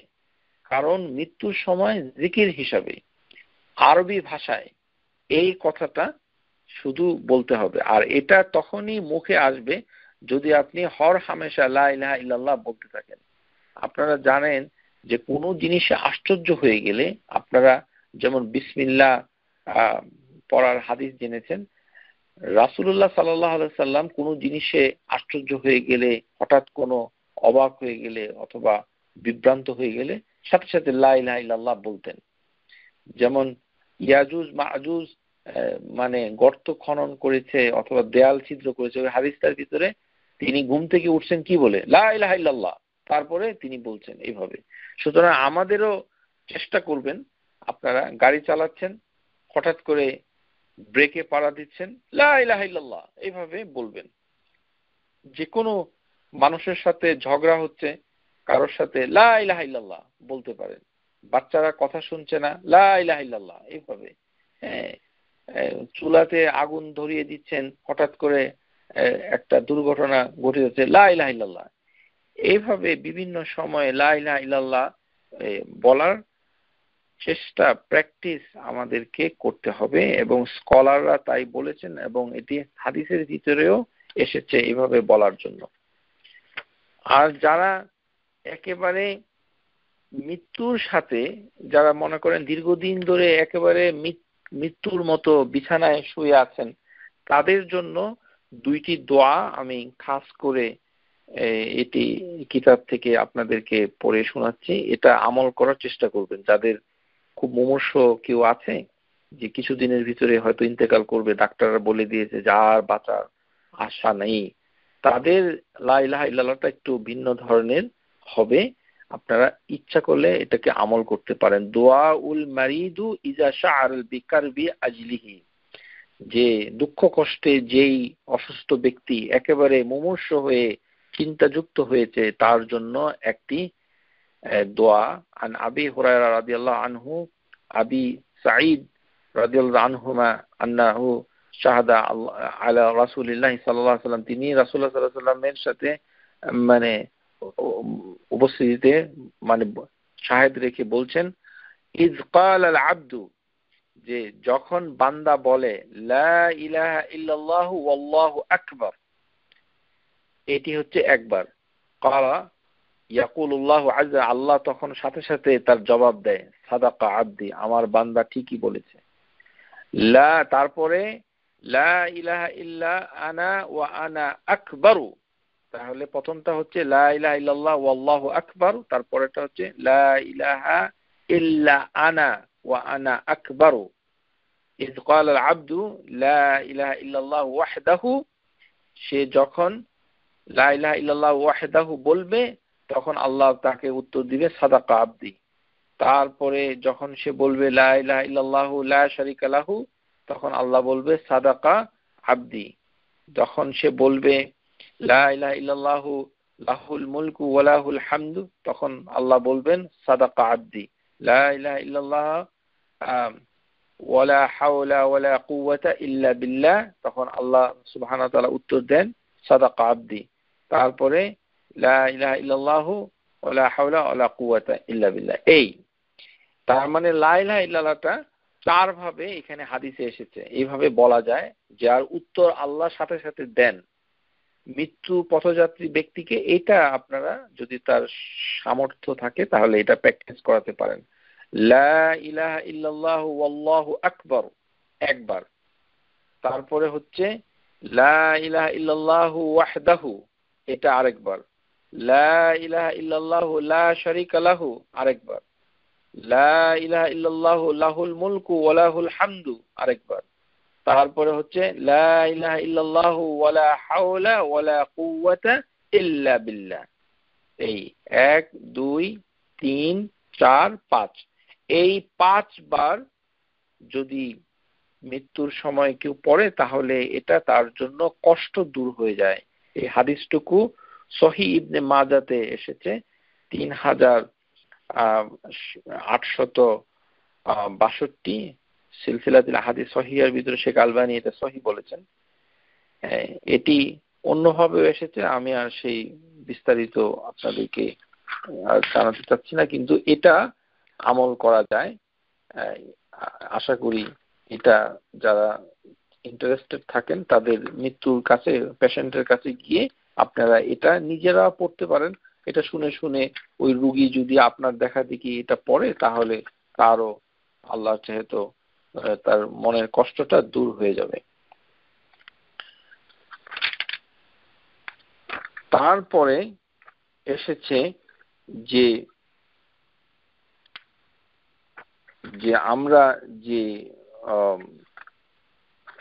দোয়া করি, সেই দোয়া হচ্ছে যে যখন আমরা নামাজ শেষ করে ফেলি, নামাজের শেষে যে দোয়া, সেই দোয়াতে আমরা একবার লা ইলাহা ইল্লাল্লাহটা বলবো। আন মুগীরা বিন শু'বা আন্না রাসূলুল্লাহ সাল্লাল্লাহু আলাইহি ওয়াসাল্লাম قال কানা ইযা ফারাগা মিনাস সালাহ, যখন নামাজ শেষ হয়ে যায় তখন একবার কি বলতে হবে, লা ইলাহা ইল্লাল্লাহু ওয়াহদাহু লা শারীকা লাহ লাহুল মুলকু ওয়া লাহুল হামদু ওয়া হুয়া আলা কুল্লি শাইইন কাদির। আল্লাহুম্মা লা মানি'a লিমা আ'তাইত ওয়া লা মু'তিয়া লিমা মান'আত ওয়া লা ইয়ানফাউ যাল জাদ্দি মিনকাল জাদ। এটা দোয়ার বইতে আছে, এটিও নামাজের পরে পড়া যায়। এটা ইয়াকুলু দুবুরু কুল্লি সালাহ হিনু ইউসাল্লিমু ক্বাবলা আন ইয়াকুম ইয়ারফাউ যালিক সাউতাহু, শব্দ করে এটা পড়ার কথা বলেছে। লা ইলাহা ইল্লাল্লাহু ওয়াহদাহু লা শারীকা লাহ। এটা আরেকটা দলিল আমরা পেলাম যে এই দোয়াটা মনে মনে পড়বেন না, এটা পড়ার সময় আপনার শব্দকে বড় করবেন। মসজিদের ভিতরে শব্দ বড় না করাই ভালো, তবে ইচ্ছা করলে অল্প একটু বড় করতে পারেন, এটা দোষের না, কারণ হাদিসের ভিতরে এটা এভাবে এসেছে। আন ইয়াকুমু, লক্ষ্য রাখতে হবে অন্যের নামাজ যদি কেউ পড়ে তাহলে আপনি শব্দ বড় করতে পারবেন না।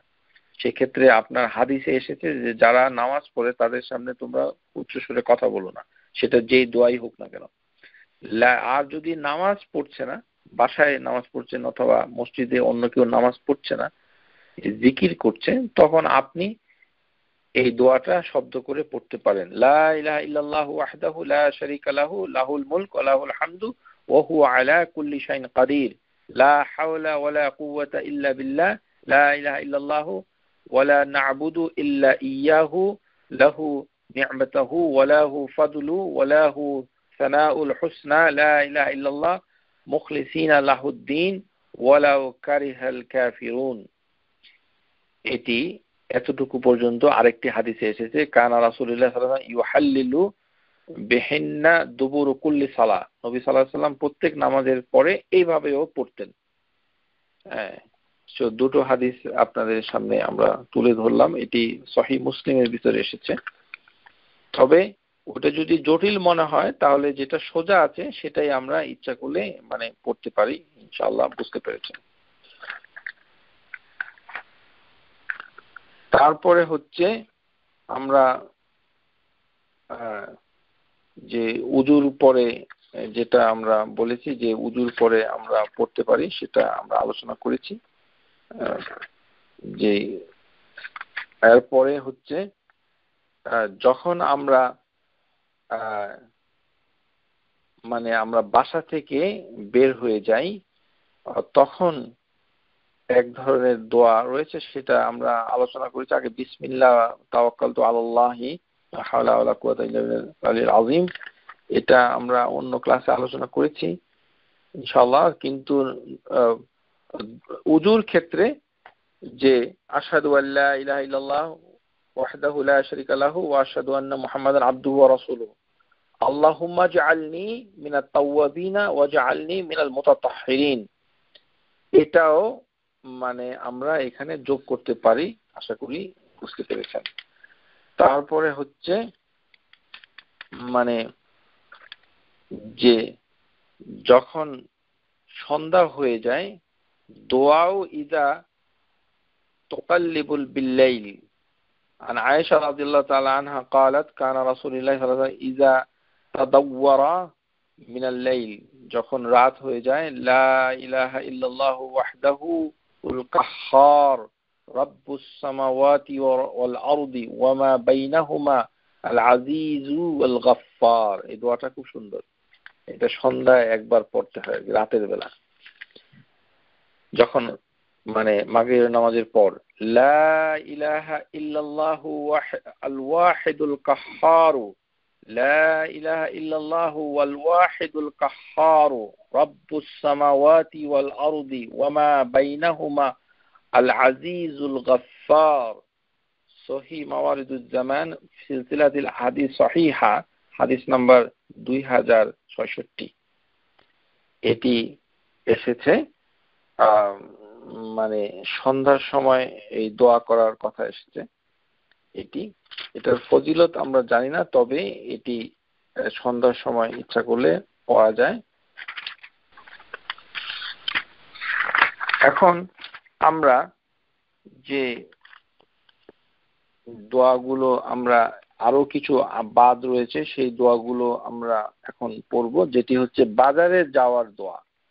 বাজারে যখন যে ব্যক্তি প্রবেশ করে, সেই ব্যক্তি যদি একবার এই দোয়াটা পড়ে, তাহলে তার আমল নামায় 10 লক্ষ নেকি আল্লাহ সুবহানাহু ওয়া তাআলা লিখেন, আর 10 লক্ষ গুনাহ তিনি মাফ করে দেন, আর 10 লক্ষ স্তর তার মর্যাদা বৃদ্ধি করেন। এই হাদিসটুকুকে শেখ আলবানী হাসান বলেছেন। সুতরাং এটা আমরা প্র্যাকটিস করতে পারি যারা বাজারে যান, দোকানে কোনো কিছু কেনাকাটা করতে।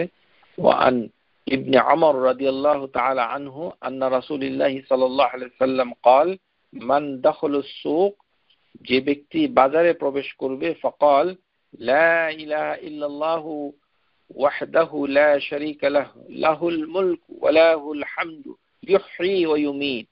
এই জায়গাতে ইউহি ও ইউমিত এসেছে। আরেকটি ইউহি ও ইউমিত পাওয়া যায়, সেটি হচ্ছে সাফা মারওয়াতে যখন মানুষ দোয়া করে সেখানে। وهو حي لا يموت بيده الخير وهو على كل شيء قدير। এতটুকু হচ্ছে দোয়া। এই দোয়াটা কিন্তু বিভিন্ন দোয়ার বইতে ভুল লেখা আছে। কিন্তু প্রিয় শ্রোতা যারা শুনছেন, আমি পূর্ণ হাদিসটা আবারও আপনাদেরকে পড়ে শোনাচ্ছি। দোয়াটা হবে বাজারে যখন আমরা যাব একবার এটা পড়তে হবে, তাহলে 10 লক্ষ গুনাহ মাফ হবে, 10 লক্ষ সওয়াব হবে, হাসানাত হবে, আর 10 লক্ষ গুণ তার মর্যাদা আল্লাহ সুবহানাহু ওয়া তাআলা বৃদ্ধি করে দিবেন। সেই দোয়াটা কি? লা ইলাহা ইল্লাল্লাহু ওয়াহদাহু লা শারীকা লাহু লাহুল মুলক ওয়া লাহুল হামদ ইউহয়ী ওয়া ইউমীত ওয়া হুয়া হাইয়্যু লা ইয়ামুত বিয়াদিহিল খায়র ওয়া হুয়া আলা কুল্লি শাইইন কাদির। আবার লা ইলাহা ইল্লাল্লাহু ওয়াহদাহু লা শারীকা লাহু লাহুল মুলক ওয়া লাহুল হামদ ইউহয়ী ওয়া ইউমীত ওয়া হুয়া হাইয়্যুন লা ইয়ামুত বিয়াদিহিল খায়র ওয়া হুয়া আলা কুল্লি শাইইন কাদির। তার মানে আমরা যারা একটু ভুল করি, সেই ভুলটা হচ্ছে ওয়া হুয়া হাইয়্যুন লা ইয়ামুত, এই কথাটা আমরা বলি না অনেকেই। আরেকটা কি হচ্ছে বিয়াদিহিল খায়র, এটাও আমরা অনেকে বলি না। এই দুটো বাদ করে যাওয়ার সম্ভাবনা খুব বেশি, যে যার হাতে সব খায়র, সব ভালো, ওয়া হুয়া আলা কুল্লি শাইইন কাদির। তাহলেই কাতাবাল্লাহু লাহু আলফা আলফা হাসানাত ওয়া মুহইয়া আনহু আলফা আলফা সাইয়্যাত ওয়া রাফআ লাহু আলফা আলফ দারাজাত। হাযাল হাদিস হাসানাহু আলবানী সহিহ তিরমিজি। এখানে তিনি এটি আরেকটি হচ্ছে যে আপনারা সবাই জানেন যে ইসমে আজম কিন্তু লা ইলাহা ইল্লাল্লাহ। ইসমে আজম ইসমুন আযম, আযীমুন, যে আল্লাহর যে মহান নাম, যেটা আমরা একটি ক্লাসে দর্শ নিয়েছি, সেটাতে আমরা বলেছি আন আব্দুল্লাহ বিন যায়েদ আল আসলামি আন আবিহি قال, তার দাদা থেকে বলছেন যায়েদ আল আসলামি, সামি'a নবী সাল্লাল্লাহু আলাইহি ওয়াসাল্লাম রাজুলুন ইয়াদউ ওয়া হুয়া ইয়াকুল আল্লাহুম্মা ইন্নী আসআলুকা বিআন্না আশহাদু আন্নাকা আনতা আল্লাহ ইলাহা ইল্লা আনতা আল আহাদু আস-সামাদু আল্লাযী লাম ইয়ালিদ ওয়া লাম ইউলাদ ওয়া লাম ইয়াকুল লাহু কুফুয়ান আহাদ। ওটা ওভাবে এসেছে, শুধু লা ইলাহা ইল্লাল্লাহ, কিন্তু লা ইলাহা কথাটা এই ইসমু আজমের ভিতরে একটি পার্ট হিসাবে এসেছে। ওয়াল্লাযী নাফসি বিয়াদিহি লাকাদ সাআলাল্লাহু বিইসমিহিল আযীম আল্লাযী ইযা দুইয়া বিহি আজাব ওয়া ইযা সুইলা বিহি আতা। তার মানে যারা এটা প্র্যাকটিস করতে চান, মানে বলতে চাচ্ছি যে ওই লা ইলাহা কথাটা ইসমু আজমের ভিতরেও এসেছে। আশা করি বুঝতে পেরেছেন। এখন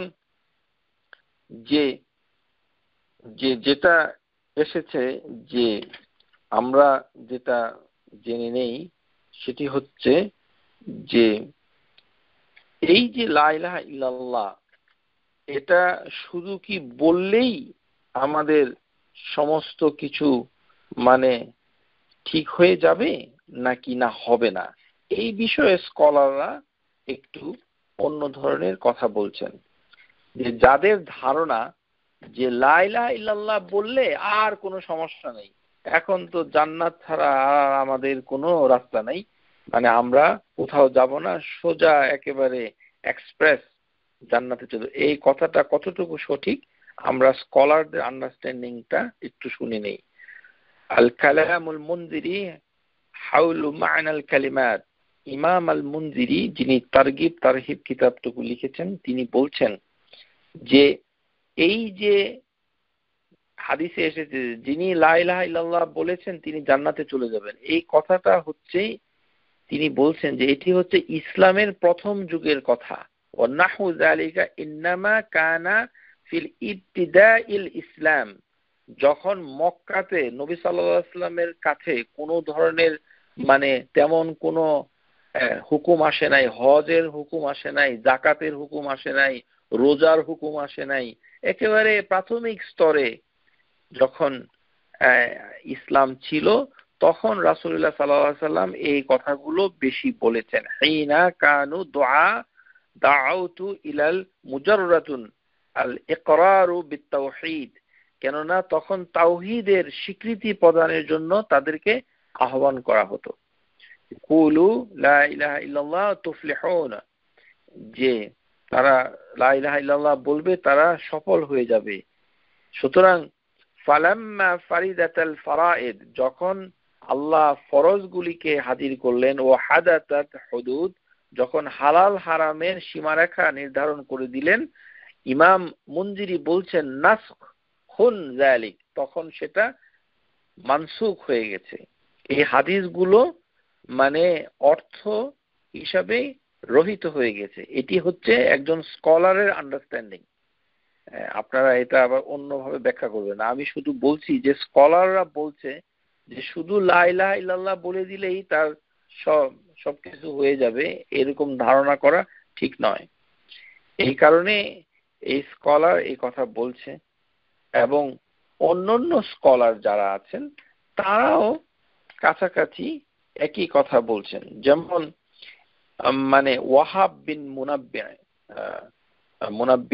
উনি তাবিঈন আল কবির, তাবিঈনদের ভিতরে সবচেয়ে বিখ্যাত একজন ব্যক্তি ছিলেন, এবং তিনি যে কথাটা মানে বলছেন সেটি হচ্ছে ওয়াকালা ওয়াহাব বিন মুনাব্বিহ লিমান সাআলাহু, তাকে বলা হচ্ছে আলাইসা মিফতাহুল জান্নাহ লা ইলাহা ইল্লাল্লাহ, যে আপনি কি জানেন যে জান্নাতের চাবি হচ্ছে লা ইলাহা ইল্লাল্লাহ?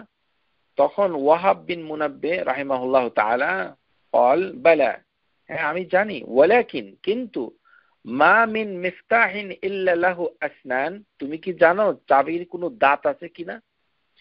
এই চাবির কোনো দাঁত আছে? শুধু লা ইলাহা ইল্লাল্লাহ চাবি ঠিক আছে, কিন্তু চাবির তো দাঁত থাকতে হবে, না হলে তো এই চাবি দিয়ে জান্নাতের দরজা খুলতে পারবে না।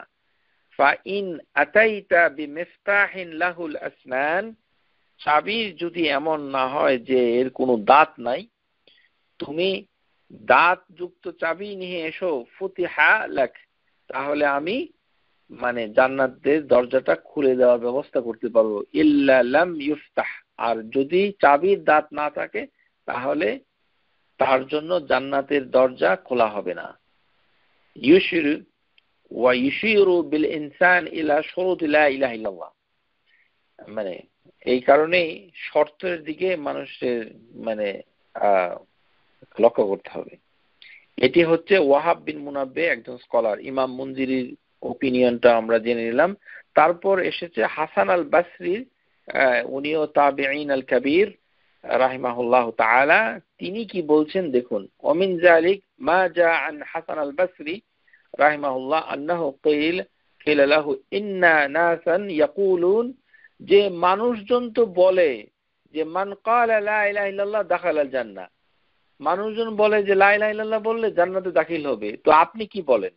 তখন হাসান আল বাসরি তিনি বলছেন রাহিমাহুল্লাহ তাআলা, ফাকাল মান ক্বালা লা ইলাহা ইল্লাল্লাহ ফাআদ্দা হাক্কাহা ওয়া ফারিদাহা দাখালাল জান্নাহ, যে মানুষ যে বলে সেটা সঠিক কথা হলো যে তাকে হক, আল্লাহর হক বিধানসমূহ এবং ফরজসমূহ যে আদায় করবে সেই জান্নাতে দাখিল হবে। তো এই কারণে বাকি জিনিসগুলো আমাদের জানতে হবে। সুতরাং শুধু লা ইলাহা ইল্লাল্লাহ বললেই কাজ হয়ে যাবে এরকম ধারণা করা ঠিক নয়। যেমন এর দলিল রাসূলুল্লাহ সাল্লাল্লাহু আলাইহি সাল্লাম থেকেও আছে। প্রিয় শ্রোতা, আপনাদেরকে এখন এমন একটি হাদিস বর্ণনা করছি যেটি রাসূলুল্লাহ সাল্লাল্লাহু আলাইহি সাল্লাম নিজে বলছেন যে আল্লাহর প্রতি ঈমান আনাটা পরিপূর্ণ শুধু লা ইলাহা ইল্লাল্লাহ বললে হবে না, সেটি হাদিসের ভিতরে এসেছে। সুতরাং যেমন এসেছে, যেমন আব্দুল কাইসের গোত্রের লোকরা যখন নবী সাল্লাল্লাহু আলাইহি সাল্লামের কাছে আসলো দেখা করার জন্য, নবী সাল্লাল্লাহু আলাইহি সাল্লাম তিনি বললেন, মিনাল কাউম, তোমরা কোন সম্প্রদায়, আও মিনাল উফুদ, তোমাদের কোন গোত্র থেকে এসেছো? ক্বালু রাবিআ, বলল যে আমরা রবিআ গোত্র থেকে এসেছি। রবিআ গোত্র প্রথমে ইসলাম গ্রহণ করতো না, এদের মুসলমানদেরকে অনেক হার্ড টাইম দিয়েছে, আপনারা সবাই জানেন। তারপর নবী সাল্লাল্লাহু আলাইহি ওয়াসাল্লাম বললেন, ক্বাল মারহাবান বিল কওমি আও বিল উফুদি গায়রি খাজাইয়া ওয়ালা নাদামি, যে তোমাদেরকে আর কোনো ইতস্তত অপমান করার কোনো কারণ নাই, তোমাদের প্রতি স্বাগতম, তোমরা আসো। তখন তারা বলল, ক্বালু ইয়া রাসূলুল্লাহ আনা লা ফামারানা বিআমরি ফাসল নাখবির বিহি মিন ওয়ারাইনা ওয়া নাদখুলু বিহিল জান্নাহ, যে আমাদেরকে এমন কিছু পরামর্শ দিন যাতে আমরা জান্নাতে প্রবেশ করতে পারবো, কারণ তারা সব সময় নবী সাল্লাল্লাহু আলাইহি সাল্লামের কাছে এসে দেখা করতে পারে না। এই হচ্ছে রবিআ গোত্রের লোকদের কাহিনী, হাদিসের ভিতরে এসেছে। এই হাদিসটুকু ইমাম মুসলিম এবং বুখারী যারা বর্ণনা করেছেন। তখন নবী সাল্লাল্লাহু আলাইহি সাল্লাম তাদেরকে মানে বললেন, কি বললেন? উনি বললেন ফাআমরুহুম বিআরবা, তাদেরকে চারটি জিনিসের আদেশ করলেন, ওয়া নাহয়াহুম আন আরবা, তাদেরকে চারটি জিনিস নিষেধ করলেন। ওয়া আমরুহুম বিল ঈমান বিল্লাহি ওয়াহিদ, তখন তাদেরকে আল্লাহর প্রতি ঈমান আনার আদেশ দিলেন। তখন নবী সাল্লাল্লাহু আলাইহি সাল্লাম তাদেরকে টেস্ট করার জন্য বললেন, আতাদরুনা, মানে যে ঈমান, আতাদরুনা মাল ঈমান বিল্লাহি ওয়াহিদা, যে এক আল্লাহর প্রতি ঈমান আনা কি বুঝায়, তোমরা কি তা জানো? দেখুন এখানে নবী সাল্লাল্লাহু আলাইহি সাল্লাম কি বলছেন, তারা উত্তর দিল, ক্বাল আল্লাহু ওয়া রাসূলু আ'লাম, আল্লাহ এবং রাসূল ভালো জানেন। তখন নবী সাল্লাল্লাহু আলাইহি সাল্লাম বলছেন, শাহাদাতান আল্লা ইলাহা ইল্লাল্লাহ ওয়া আন্না মুহাম্মাদুর রাসূলুল্লাহ ওয়া ইকামাস সালাহ ওয়া ইতাইজ যাকাহ ওয়া সিয়াম রমাদান ওয়া আন তা'তু মিনাল মাগনামিল খামস ওয়া নাহাহুম আন আরবা। আর তখন তিনি বললেন যে আল্লাহর প্রতি ঈমান হচ্ছে যে আল্লাহ একমাত্র উপাস্য মাবুদ এবং প্রকৃত মাবুদ, মুহাম্মদ সাল্লাল্লাহু আলাইহি ওয়াসাল্লাম হচ্ছে তার রাসূল, এবং নামাজ পড়া, যাকাত আদায় করা, রোজার মাসে রোজা রাখা, আর হচ্ছে গনিমতের মাল থেকে 1/5 খুমুস এটা দিয়ে দেওয়া। এই কাজগুলো করার মানেই হচ্ছে ঈমান। তো এখানে হজ বাদ পড়েছে, হজের কথাটা পরে এসেছে। আপনারা সবাই জানেন যে হজের হাদিস এসেছে অনেক পরে, সুতরাং হজ কথাটা ওখানে নাই। তার মানে হচ্ছে যে যত হুকুমগুলো এসেছে আল্লাহ সুবহানাহু ওয়া তাআলার কাছ থেকে, প্রধান প্রধান হুকুমগুলো কেউ মানতে হবে, এবং সেটা মানাকেই ঈমান বিল্লাহ বলা হয়েছে। আর 4টে জিনিস থেকে নিষেধ করা হয়েছে, নাহাহুম আন আরবা, যে ওয়াহিনতুম দাবাউ ওয়া নাকির ওয়াল মিরফাক। মিরফাত এটি হচ্ছে সবুজ কলস, লাউয়ের পাত্র, খেজুর গাছের গোড়া দিয়ে বানানো পাত্র, আলকাতরা দিয়ে রং দেওয়া পাত্র। এই এই এই সকল পাত্রকে নিষেধ করা হয়েছে। মানে হচ্ছে এগুলো দিয়ে মুশরিকরা, মানে আগেকার দিনের লোকরা মদ খেত।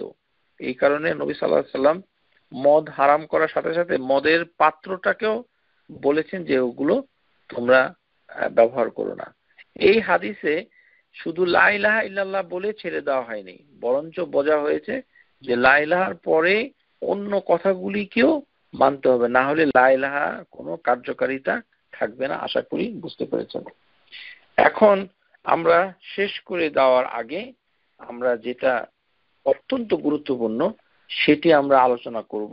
সেটি হচ্ছে এই যে লা ইলাহা ইল্লাল্লাহ আমরা সাক্ষ্য ভিতরে যখনই জীবনে একবার বলে ফেলি, তারপরে আবার যখন আমরা রাসূলুল্লাহ সাল্লাল্লাহু আলাইহি সাল্লামের প্রতি যে ঈমান এনেছি ও আন্না মুহাম্মাদুর রাসূলুল্লাহ, এই কথাটা যখন আমরা বলি, এই সাক্ষ্যটা কি নষ্ট হয় কিনা এটা জানতে হবে। আমাদের বাংলাদেশি মানুষের ধারণা যে আমরা যেহেতু আমাদের আব্বা আম্মা আল্লাহর রহমতে মুসলমান ছিলেন, এখন আমাদের নাম আর সার্কামসিশন করানোর পরে আর মুসলমান হিসেবে বিয়ে হয়ে যাওয়ার পরে নামের মাধ্যমে আমরা মুসলমান হয়ে গেছি, আর কোনো সমস্যা নাই।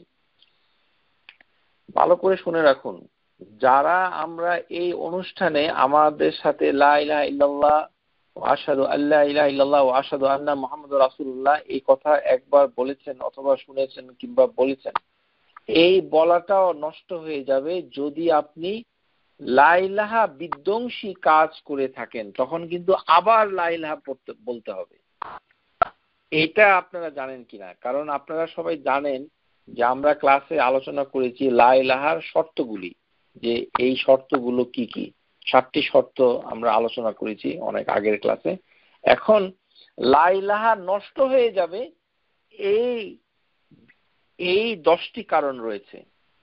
কোন ব্যক্তি যদি এই 10টার একটা কারণ করে থাকেন অতীতে, তাহলে আজকে রাতেই আবার আশহাদু আল্লা ইলাহা ইল্লাল্লাহ ওয়া আশহাদু আন্না মুহাম্মাদুর রাসূলুল্লাহ পড়ে ওটাকে নবায়ন করতে হবে। না হলে আপনি কিন্তু লা ইলাহার আওতাধীন নাই, আপনি বের হয়ে চলে এসেছেন।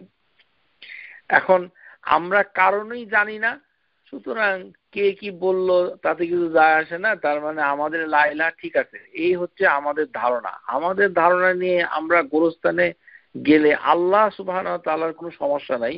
যদি আল্লাহ পুরা বাংলাদেশের সবাইকে জাহান্নামে দেয় তাহলে আল্লাহর কোনো সমস্যা হবে না। আর আল্লাহর কোনো সমস্যা হবে না যদি সারা বাংলাদেশের লোককে মুসলমান বানিয়ে জান্নাতে আল্লাহ দাখিল করে দেয়, তাতেও আল্লাহর কোনো সমস্যা হবে না।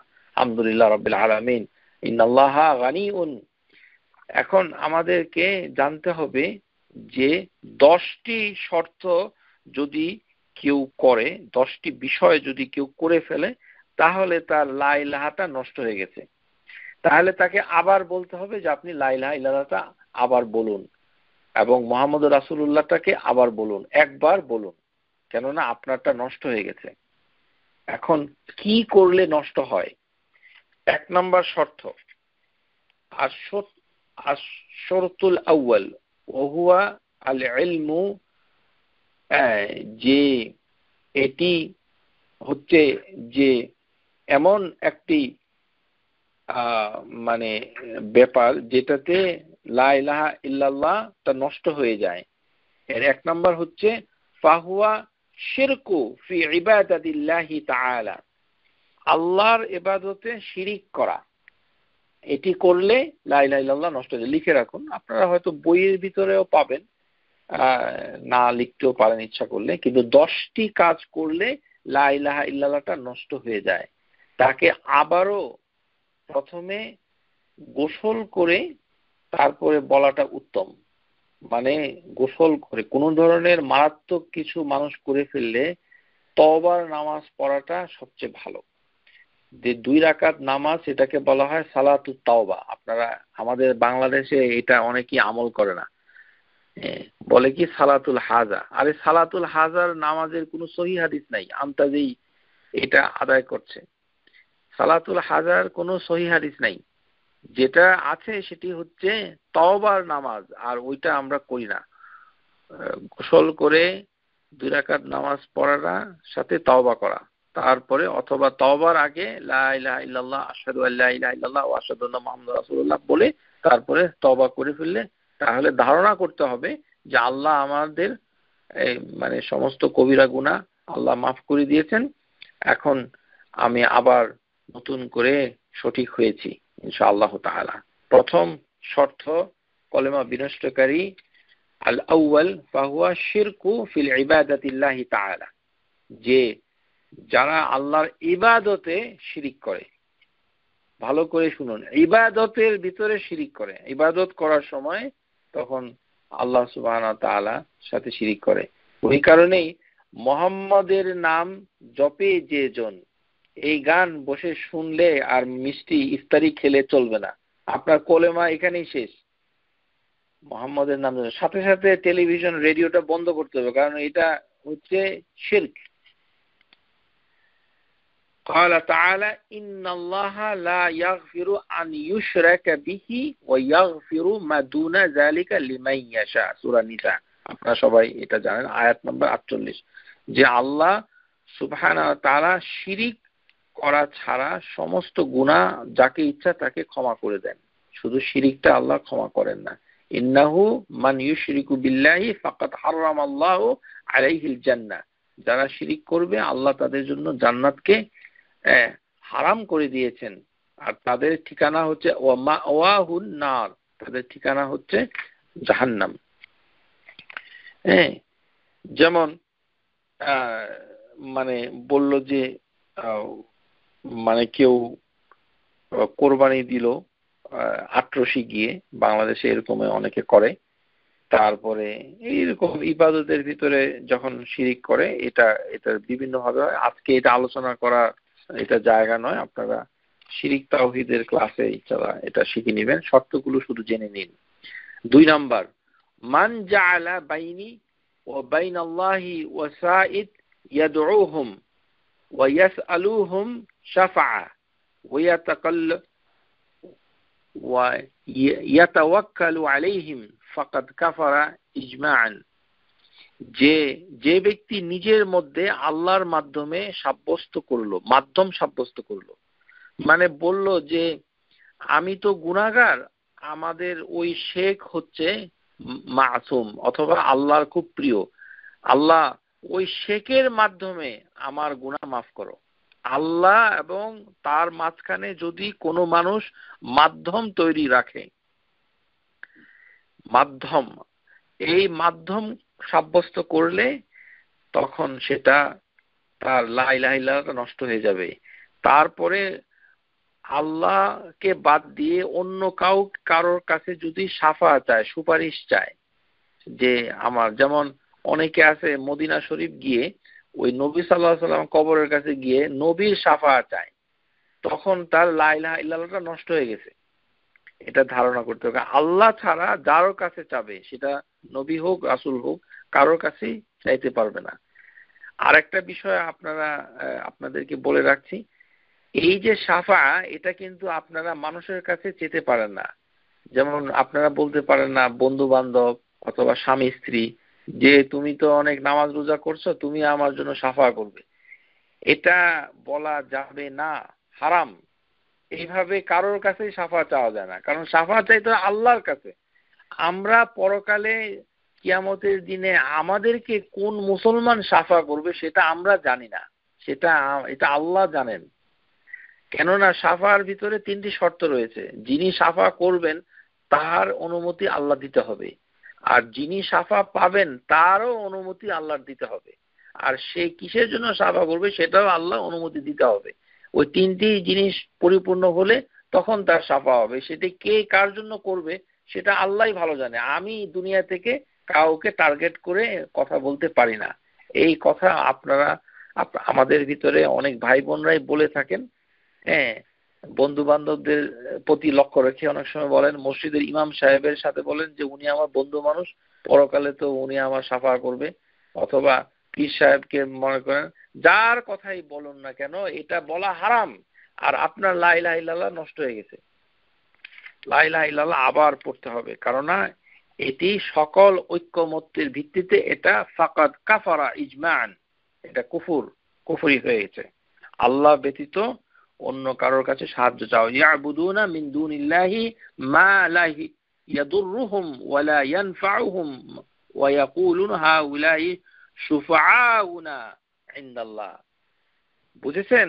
এই আয়াত হচ্ছে যে ওরা বলে যে ওরা আল্লাহর কাছে আমাদের কাছে শাফা করবে। প্রিয় শ্রোতা, আবারও বলছি, কখনোই হাজব্যান্ড ওয়াইফ, বন্ধু বান্ধব, শিক্ষক, হ্যাঁ, মানে আমি আপনি একে অপরকে কখনোই এটা সাব্যস্ত করবেন না যে সে আপনার জন্য শাফা করবে অথবা আমি ওনার জন্য শাফা করব। আমাদের কোনো এই কথাটা কে বলতো?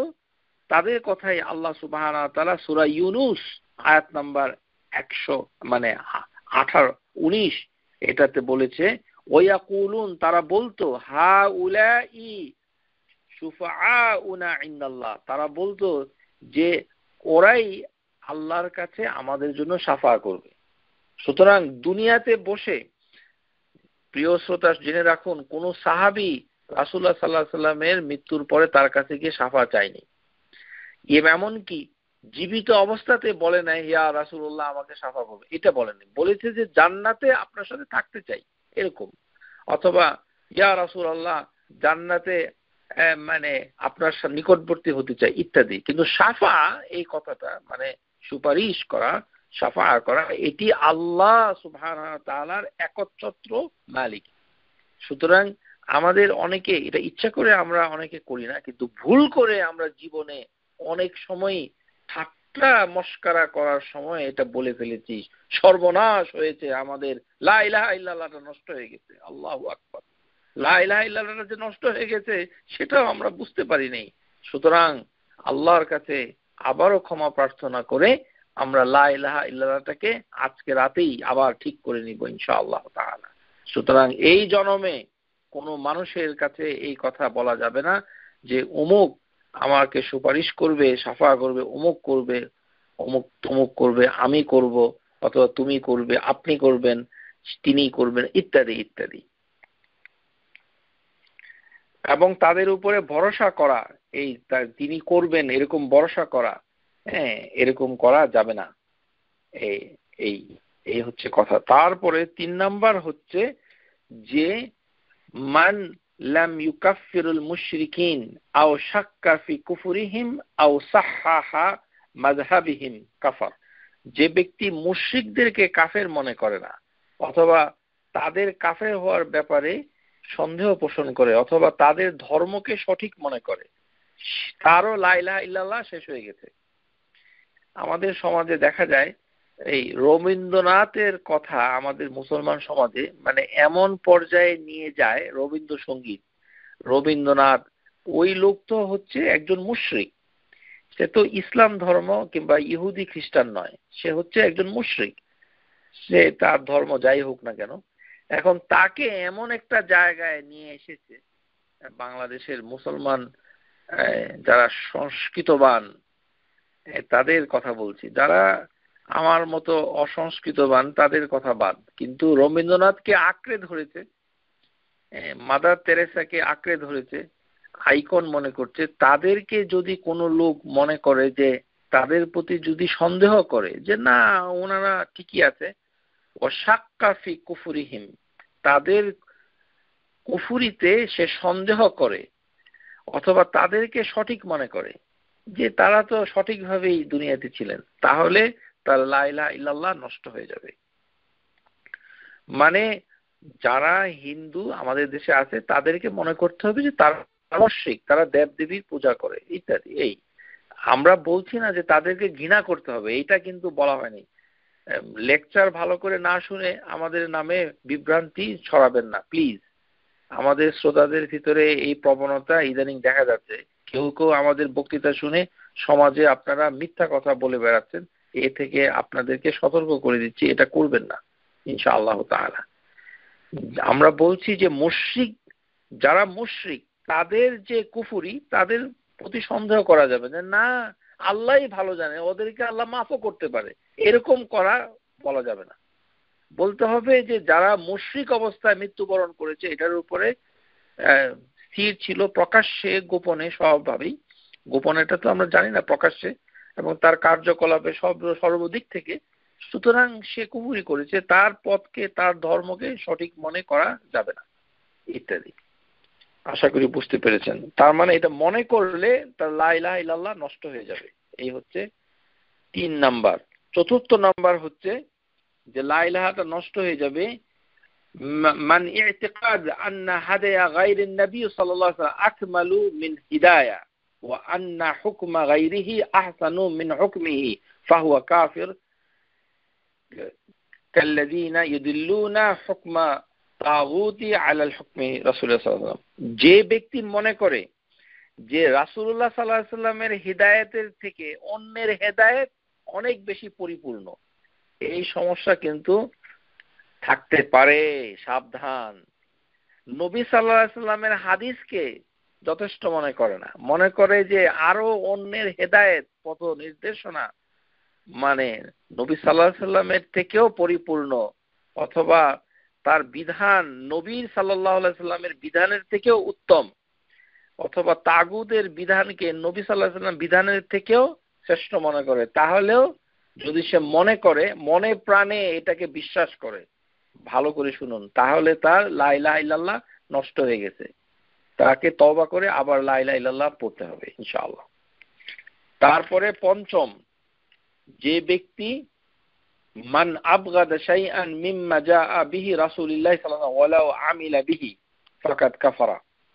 যে ব্যক্তি নবী সাল্লাল্লাহু আলাইহি সাল্লামের কোনো আনিত বিধানকে অপছন্দ করলো, তারও লা ইলাহা ইল্লাল্লাহ নষ্ট হয়ে যাবে। উনি একটি জিনিস এনেছেন আর আমাদের এটা ভালো লাগে না, ভালো করে লক্ষ্য করুন, হাদিসের ভিতরে সহিভাবে একটা প্রমাণ এসেছে যে নবী সাল্লাল্লাহু আলাইহি সাল্লাম এই করতেন সেই করতেন, বলা হচ্ছে যে হাদিসটা সহিহ। তারপরে আমাদের বাংলাদেশি না না এটা মানা যাবে না, তার লা ইলাহা ইল্লাল্লাহ নষ্ট হয়ে যাবে। কিন্তু মান আবগাদা, যদি কোনো লোক অপছন্দ করে, মান আবগাদা শাইআন মিম্মা জাআউ বিরাসূলিল্লাহি ওয়ালাউ আমিলা, যেটি নবী সাল্লাল্লাহু আলাইহি সাল্লাম আমাদের জন্য নিয়ে এসেছেন, অথবা যে কাজটুকুকে তিনি আমাদেরকে দেখিয়েছেন, এটাকে যদি কেউ অপছন্দ করে, আবগাদা অস্বীকার করে না, কিন্তু মানে স্বীকার করে কিন্তু পছন্দ করে না, তাহলেও লা ইলাহা নষ্ট হয়ে যাবে। যেমন উদাহরণ দিচ্ছি, আমরা আত্তাহিয়াতু পড়ার সময় আঙ্গুল নাড়াই, এটা আমাদের বাংলাদেশি অনেক মুসলমানের কাছে তামাশা মনে করে, যে উনি এটা তামাশা করে কেন, আপনার কাছে তামাশা, আর আটা হচ্ছে নবী সাল্লাল্লাহু আলাইহি সাল্লাম আমাদের জন্য নিয়ে এসেছেন, এটাকে আপনি ঘৃণা করছেন, আপনার লা ইলাহা ইল্লাল্লাহ নষ্ট হয়ে গেছে, আবারও পড়তে হবে। লিকাউলিল্লাহি তাআলা যালিকা বিআন্নাহুম কারিহু মা আনজালাল্লাহু ফাআহবাতা আমালুহু, সূরা মুহাম্মদ আয়াত নাম্বার 28। এটা হচ্ছে দলিল যে আল্লাহ নাখোশকারী বিষয়কে অনুসরণ করেছে, আল্লাহ তাকে অসন্তুষ্টকারী বিষয়কে ঘৃণা করেছে। যেটাতে আল্লাহ সন্তুষ্ট হয়, যে আমল নবী সাল্লাল্লাহু আলাইহি সাল্লাম যে ইবাদত তিনি দেখিয়েছেন, সেটা তাকে ঘৃণা করে। বলা হচ্ছে যে এটা করতে হবে, রাসূলুল্লাহ সাল্লাল্লাহু আলাইহি ওয়াসাল্লাম এটা করেছেন, জানাজার নামাজে সূরা ফাতিহা পাঠ করতে হবে, উনি এটাকে ঘৃণা করে। এই ধরনের ঘৃণামূলক কাজ করা যাবে না, মানে জিনিসটাকে মানতে হবে, আদারওয়াইজ কি হবে, আহবাতা আমালহু, তার আমল সমূহ ধ্বংস হয়ে যাবে। এই ব্যাখ্যাই স্কলাররা দিয়েছেন, আশা করি বুঝতে পেরেছেন। তারপরে 6 নাম্বার হচ্ছে যে মানিস্তাহজারা ইস্তিহাজা বিশাইইন মিন দীনি রাসূলিল্লাহি আও সাওবিহি আও আকাবিহি, যে নবী সাল্লাল্লাহু আলাইহি সাল্লাম দ্বীনের কোনো কিছুকে, সওয়াবকে, আযাবকে নিয়ে ব্যঙ্গ বিদ্রূপ করা, হাসি তামাশা করা, যে মানে উনি রাসূলুল্লাহ সাল্লাল্লাহু আলাইহি সাল্লাম বলেছেন শাফা করবেন, এটাতে সওয়াব হবে, নেকি হবে, এই সকল নিয়ে যোগ করা আমাদের সমাজে অনেকেই করে। নামাজ টামাজ তো পড়ে না, তাদের সামনে, এই কারণে আপনাদের প্রতি অনুরোধ, যারা নামাজ টামাজ পড়ে না তাদের কাছে কখনো তারা যেটা নিয়ে তামাশা করে সেই হাদিস আপনারা বর্ণনা করবেন না। কেননা সে এমনি লা ইলাহা ইল্লাল্লাহ বলছে প্রকাশ্যে, এটা ভালো, কিন্তু সে যদি জোকিং করে তাহলে তো সে লা ইলাহা থেকে বের হয়ে যাবে। ইস্তিহাজা বিশাইইন, নবী সাল্লাল্লাহু আলাইহি সাল্লামের দ্বীনের কোনো জিনিসকে যদি ব্যঙ্গ বিদ্রূপ করে, যেমন একজন মহিলা হিজাব করে, পর্দা করে মনে করেন, এবং তাকে কেউ মানে টিজ করলো, ব্যঙ্গ বিদ্রূপ করলো, বললো তোমাকে দেখতে নিনজা টার্টেলের মতো মনে হয়, নিনজা। এই ধরনের হাসি তামাশা যদি কেউ করে, যেটা ধর্মের একটি অন্যতম বিষয়, হ্যাঁ, তাহলে তার লা ইলাহা ইল্লাল্লাহ নষ্ট হয়ে যাবে। ব্যঙ্গ বিদ্রূপ করা দলিল হচ্ছে কুল, বলুন, আবিল্লাহি ওয়া আয়াতিহি ওয়া রাসূলিহি কুনতুম তাস্তাহজিউন লা তা'তাযিরু ক্বাদ কাফারতুম বা'দা ঈমানিকুম, সূরা তাওবা। যে তোমরা কি আল্লাহ তার নিদর্শন সমূহ রাসূলকে নিয়ে ঠাট্টা করেছিলে, তোমরা আর ওজর পেশ করো না, তোমরা ঈমান আনার পরে কাফের হয়ে গেছো। তারপরে হচ্ছে মানে সপ্তম, 7 নাম্বার, সাবআ আস-সাহরু মিনহু সারফু ওয়াল আতফু, যে ভেলকিবাজি, জাদু করা, ভালোবাসা সৃষ্টি করার জন্য কথিত রিং পরা, ফামান ফাআলাহু আও রাদি বিহি কাফারা, যে এই ধরনের জাদু টোনা করা, মানে মানুষের ভিতরে বিভেদ তৈরি করা, এই ইত্যাদি করা, মানে জাদু করা, হাত গণনা করা। আপনারা সবাই জানেন যে আমাদের দেশে রাশি দেখে, রাশিফল, জাদুকে বলা হয় সাহার, আর ভাগ্য গণনাকে বলা হয় কাহানা। এই কাহানা যে ব্যক্তি করবে তার নামাজ 40 দিন পর্যন্ত কবুল হবে না। মান আতা আরাফা ফাসাআলা, যে ব্যক্তি গণকের কাজে শুধুমাত্র আসলো, গণকের কথা বিশ্বাস করে নাই, কিন্তু শুধুমাত্র মজা করার জন্য হাতটা দেখাচ্ছে, যে আমি তো আসলে এগুলো বিশ্বাস করি না, তো বিশ্বাস না করলে আপনি হাতটা দেখাচ্ছেন কেন? যে হাত দেখাচ্ছি মজা করার জন্য। এই যে হাতটা শুধু দেখায়, মান আতা আরাফা, যে ব্যক্তি হাত দেখে, তার কাছে যদি কোনো লোক শুধুমাত্র আসে, ফাসাআলাহু আন শাইইন, তাকে কিছু জিজ্ঞাসা করে, যে আপনি বলেন তো আমার হাতে কি লেখা আছে, বিয়ে হবে কিনা, বাংলাদেশে যাব কিনা, চাকরি হবে কিনা, ছেলে হবে কিনা, আমার এই বিয়েটা কিরকম ভালো, কবে মারা যাব, অসুখ হবে কিনা, হাতের ভিতরে কি লেখা আছে, গণকের কাছে গিয়ে জিজ্ঞাসা করে। কিন্তু গণকের কোনো কথা হয়তো সে বিশ্বাস করে না, কিন্তু শুধু জিজ্ঞাসা করে। এই জিজ্ঞাসা করার অপরাধে লাম তুকবিলু লাহু সালাতুন আরবা ইয়াউম, 40 দিন পর্যন্ত তার নামাজ কবুল হবে না। মানে নামাজ সে পড়বে কিন্তু তার নামাজের কোনো সওয়াব হবে না। নামাজ হবে কিন্তু নামাজ কবুল হবে না, অর্থ হচ্ছে যে নামাজ তার হচ্ছে কিন্তু নামাজের কোনো সওয়াব তার লেখা হবে না, কেননা এটা তার শাস্তি। আর যদি সে গণকের কথা বিশ্বাস করে তাহলে তার লা ইলাহা ইল্লাল্লাহ নষ্ট হয়ে যাবে। আর যদি গণকের কথা বিশ্বাস না করে তাহলে তার শাস্তি হচ্ছে 40 দিন পর্যন্ত সে নামাজ পড়বে কিন্তু এই নামাজে তার কোনো সওয়াব হবে না। এই হচ্ছে তার শাস্তি। এই টিয়া পাখি দিয়ে হাতের আঙ্গুলের রেখা, পাথর নিক্ষেপ করা, অক্ষর গণনা, এই ইত্যাদি ইত্যাদি মানে এর অন্তর্ভুক্ত। তারপরে হচ্ছে অষ্টম হচ্ছে সামানি আল মুশরিকিনা মাআহু ওয়ানাতুম ওয়ানাতুম আলাল মুসলিমিন।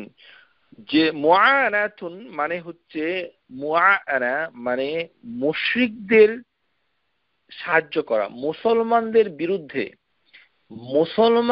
বিরুদ্ধে হিন্দুদেরকে যদি কেউ সাহায্য করে, মানে যে হিন্দু মুশরিক যারা, তাদেরকে সাহায্য করা হচ্ছে মুসলমানদের বিরুদ্ধে কাজ করার জন্য। এই কাজ যদি কেউ করে তাহলে তার লা ইলাহা ইল্লাল্লাহ নষ্ট হয়ে যাবে, যে ব্যক্তি করুক।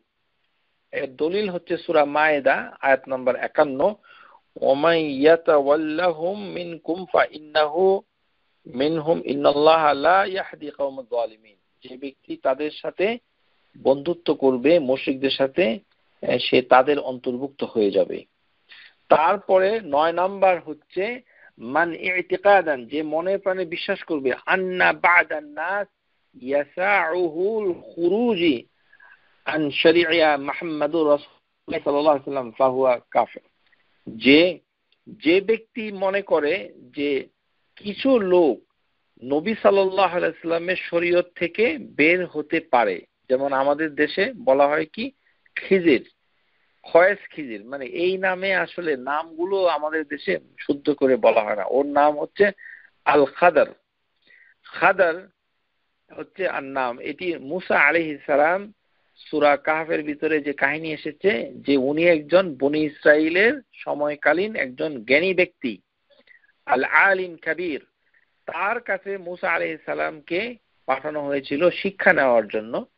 এখন যারা সুফি তারা মনে করে যে আল খাদার মুসা শরীয়ত থেকে বের হয়ে গিয়ে নতুন এক ধরনের ধর্ম সে পালন করত, সেটা শরীয়তের বাইরে। এটা যারা মনে করে যে কোনো মানুষ, আমাদের দেশে আছে যারা পীর ফকির মুর্শিদ যারা আছে, দেওয়ানবাগি, নাম বলতে চাই না, এটা আপনারা সবাই জানেন, বিভিন্ন ধরনের পীর ভণ্ড বলা হয়। মানে এখানে দেখতে হবে যে একে অন্যকে ভণ্ড বলে, তার মানে এই না যে অন্যকে ভণ্ড বলছে তার মানে সে কি খুব খাঁটি, সেও কিন্তু খাঁটি নয়। সুতরাং কাউকে ভণ্ড বলে আর মুখ নষ্ট করে কোনো লাভ নাই। সমস্ত লোকই যারা নবী মুহাম্মদ সাল্লাল্লাহু আলাইহি সাল্লামের শরীয়তকে মানে না, নিজের মতো করে কোরআন হাদিসের তোয়াক্কা না করে নিজের মতো করে লা ইলাহা ইল্লাল্লাহর ব্যাখ্যা করে, তারা এই ধরনের লোক যদি এরকম করতে পারে, এরকম যদি কেউ মনে করে, তাহলে তার লা ইলাহা ইল্লাল্লাহ নষ্ট হয়ে যাবে। কেননা ইন্নাদ দীনা ইনদাল্লাহিল ইসলাম। তারপরে 10 নম্বর আল ইরাদু আন দীনিল্লাহি লা ইয়াতাআল্লামুহু ওয়া লা ইয়ামালুহু বিহি। যে ব্যক্তি আল্লাহর দ্বীন থেকে বিমুখ হয়ে যায়, যে ধর্মকর্ম করে না, আর কোনো খবর নাই, বছরে 2 দিন ঈদের নামাজ অনেক সময় পড়লেও পড়ে অথবা পড়ে, এইরকম যদি থাকে, আল্লাহর দ্বীনের কোনো কথাবার্তা তার ভালো লাগে না, তারও লা ইলাহাটা আবার পড়া উচিত, মানে লা ইলাহাটা নষ্ট হয়ে গেছে।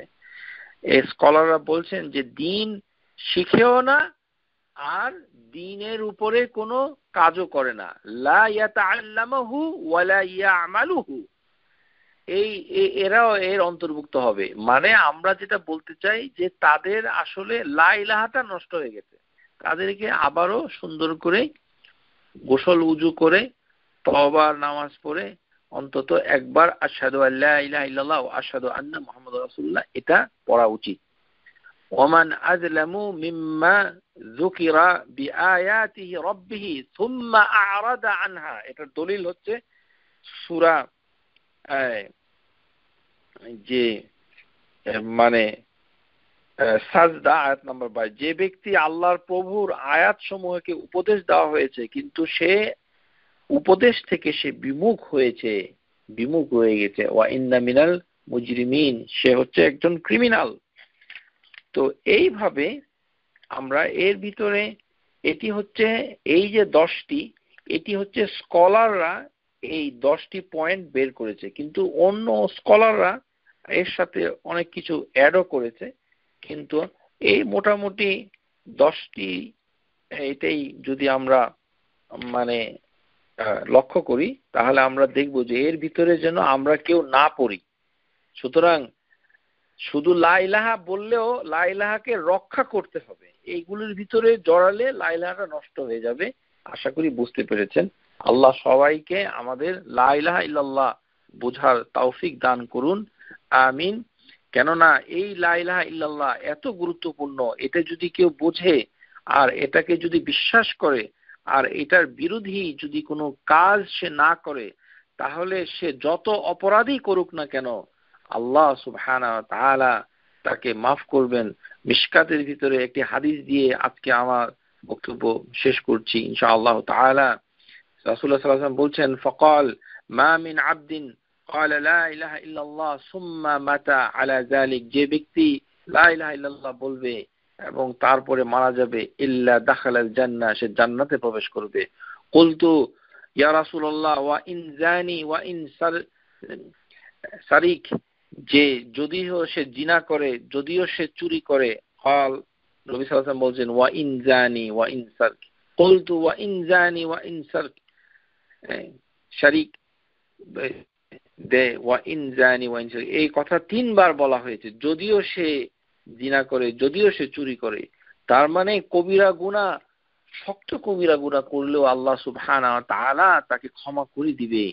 সুতরাং লা ইলাহা ইল্লাল্লাহটাকে আগে ধারণ করতে হবে। হাদিসে এসেছে, মা মিন আহাদিন ইয়াশহাদু আল্লা ইলাহা ইল্লাল্লাহ ওয়া আন্না মুহাম্মাদুর রাসূলুল্লাহ সাদিকান মিন কলবিহি ইল্লা হারামাল্লাহু লাহু আলান নার।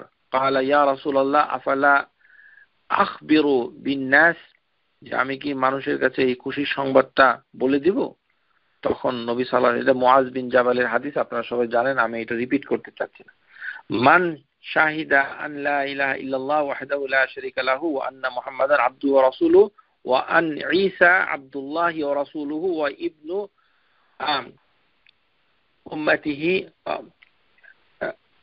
উম্মতিহি ওয়া কালিমাতুহুল কাহাহি ইলাল মারইয়াম রূহ মিনহু ওয়াল জান্নাতুন নার হাক্কুন আদখালাল্লাহুল জান্নাহ ওয়া আলা মান মা কানা মিন আমাল। এই যে একটি হাদিস, এই হাদিস দিয়ে প্রমাণ হচ্ছে যে আমরা যারা মানে খ্রিস্টানদেরকে যদি কোনোদিন মুসলমান করার কারোর সৌভাগ্য হয়, তাহলে কিন্তু আপনারা শুধু লা ইলাহা ইল্লাল্লাহ মুহাম্মাদুর রাসূলুল্লাহ বলে ক্ষান্ত হবেন না। ভালো করে লক্ষ্য করুন, কোন খ্রিস্টান যদি মুসলমান হয়, তাহলে তাকে মুসলমান বানাতে হলে অবশ্যই মারিয়াম এবং তার পুত্র ঈসা ইবনে মারিয়াম, সে যে আল্লাহর বান্দা এবং রাসূল, এই কথাটাও স্বীকৃতি দিতে হবে, না হলে হবে না। কেউ যদি বলল যে মুহাম্মদ সাল্লাল্লাহু আলাইহি ওয়াসাল্লাম আল্লাহর বান্দা রাসূল, আর মারিয়াম এবং তার পুত্র ঈসা সম্পর্কে কিছু বলল না, তখন সে মুসলমান হবে না। সুতরাং এটাকেও পরিবর্তন করতে হবে। দলিল হচ্ছে উবাদা বিন সামিদ রাদিয়াল্লাহু আনহু নবী সাল্লাল্লাহু আলাইহি ওয়াসাল্লাম قال من شهد ان لا اله الا الله وحده لا شريك له وان محمدا عبده ورسوله وان عيسى عبد الله ورسوله وكلمته القاها الى مريم وروح منه, যে এটা বিশ্বাস করতে হবে যে ঈসা তার বান্দা এবং রাসূল, আর মারিয়ামের নিকটে আল্লাহ সুবহানাহু ওয়া তাআলা তার সৃষ্ট রূহ পাঠিয়েছেন, আল্লাহর রূহ পাঠান নাই। রূহ মিনহু রূহ মানে হচ্ছে জিবরাইল আলাইহিস সালাম, তাকে রূহ বলা হচ্ছে। এবং আল্লাহ সুবহানাহু ওয়া তাআলা যে রূহ তৈরি করেছেন, সেই রূহ সৃষ্ট রূহকে জিবরাইলের মাধ্যমে তার কাছে পাঠিয়েছেন। কালিমাতুহু আলকাহু, এটাই তার কাছে প্রেরিত হয়েছে। এটার উপরে তার বিশ্বাস করতে হবে যে আল্লাহর অংশ এই মারিয়ামের শরীরে প্রবেশ করে নাই। আল্লাহর রুহু প্রবেশ করে নাই, এটা আমাদের দেশে অনুবাদে ভুল করেছে। এটা হচ্ছে আল্লাহর সৃষ্ট রূহ। সেটি আল্লাহ যে রূহকে সৃষ্টি করেছেন সেই রূহ থেকে কিছু রূহ আরেকটি রূহ মানে রূহুল আমিন জিবরাইল আলাইহিস সালাম মারিয়ামের কাছে দিয়েছেন। ওয়াল জান্নাতুল হক ওয়ান নারুল হক, জান্নাত জাহান্নাম হচ্ছে সত্য, তাহলে আদখালাহুল জান্নাহ আলা মা কানা মিন আমালি, তাহলে সে জান্নাতে প্রবেশ করবে তার আমল যতই থাকুক না কেন। এই হাদিসের শেষে জাদা জুনাদা মান আবওয়াবুল জান্নাহ সামানিয়া আইয়ুহা শাইয়া, সে জান্নাতের 8টি দরজার যে কোনো একটি দরজা দিয়ে প্রবেশ করবে। এই থেকে আমাদের আজকে এই বক্তৃতার মাধ্যমে আমরা আল ইলাহ এই সম্পর্কে আমরা পরিপূর্ণ একটি জ্ঞান আল্লাহর রহমতে ইনশাআল্লাহ লাভ করেছি, এবং লা ইলাহা ইল্লাল্লাহ থেকে আমরা কিভাবে উপকৃত হতে পারি সেটাও আমরা আলোচনা করেছি। আজকের এই বক্তৃতা থেকে আমরা সবাই যেন আমাদের ব্যক্তি জীবনে আমাদের বাচ্চাদেরকে, আমাদের বন্ধু বান্ধবদেরকে সবাইকে লা ইলাহা ইল্লাল্লাহ কিভাবে জিকির করতে হবে এটি বলতে হবে। দৈনিক 100 বার সর্বোচ্চ, এরকমই হাদিস এসেছে। তাই বলে 100-র বেশি করা যাবে না সেটিও আপনারা বলবেন না, মানে যদি, কেননা আকসিরু বলা হয়েছে হাদিসের ভিতরে যে বেশি বেশিও করা যায় ইচ্ছা কেউ যদি করে, কিন্তু কখনোই ইল্লাল্লাহ এইভাবে জিকির করা যাবে না। ইল্লাল্লাহ অথবা লা ইলাহা বলে একটা অ্যাজমা রোগীর মতো টান দিয়ে ইল্লাল্লাহ এরকম ঢং করে তারপরে শরীরের ভিতরে ঝাঁকুনি, তো এইগুলির কোনো দলিল হাদিসের ভিতরে আমরা পাই না। সুতরাং আমাদেরকে এমনভাবে জিকির করতে হবে, স্বাভাবিকভাবে আমরা করব ইনশাআল্লাহ তাআলা। আশা করি বুঝতে পেরেছেন। সবাইকে পরবর্তী ক্লাসে আবারও হাজির হওয়ার জন্য, এবং আমরা যেন সবাই ইসমুল্লাহি তাআলা আল্লাহর নামগুলিকে সঠিকভাবে বুঝতে পারি এবং সেটা বোঝার জন্য যেন চেষ্টা করি, সেই তৌফিক আমরা আল্লাহর কাছে প্রার্থনা করছি। ওয়া আখিরু দাওয়ানা আলহামদুলিল্লাহি রাব্বিল আলামিন। সুবহানাকা আল্লাহুম্মা ওয়া বিহামদিক নাস্তাগফিরুকা ওয়া আতুবু ইলাইক। লা ইলাহা ইল্লা আনতা আস্তাগফিরুকা ওয়া আতুবু ইলাইক। আসসালামু আলাইকুম ওয়া রাহমাতুল্লাহি ওয়া বারাকাতুহু। Subscribe to our YouTube channel, Know Tawhid First, and press the bell icon to get new video notifications.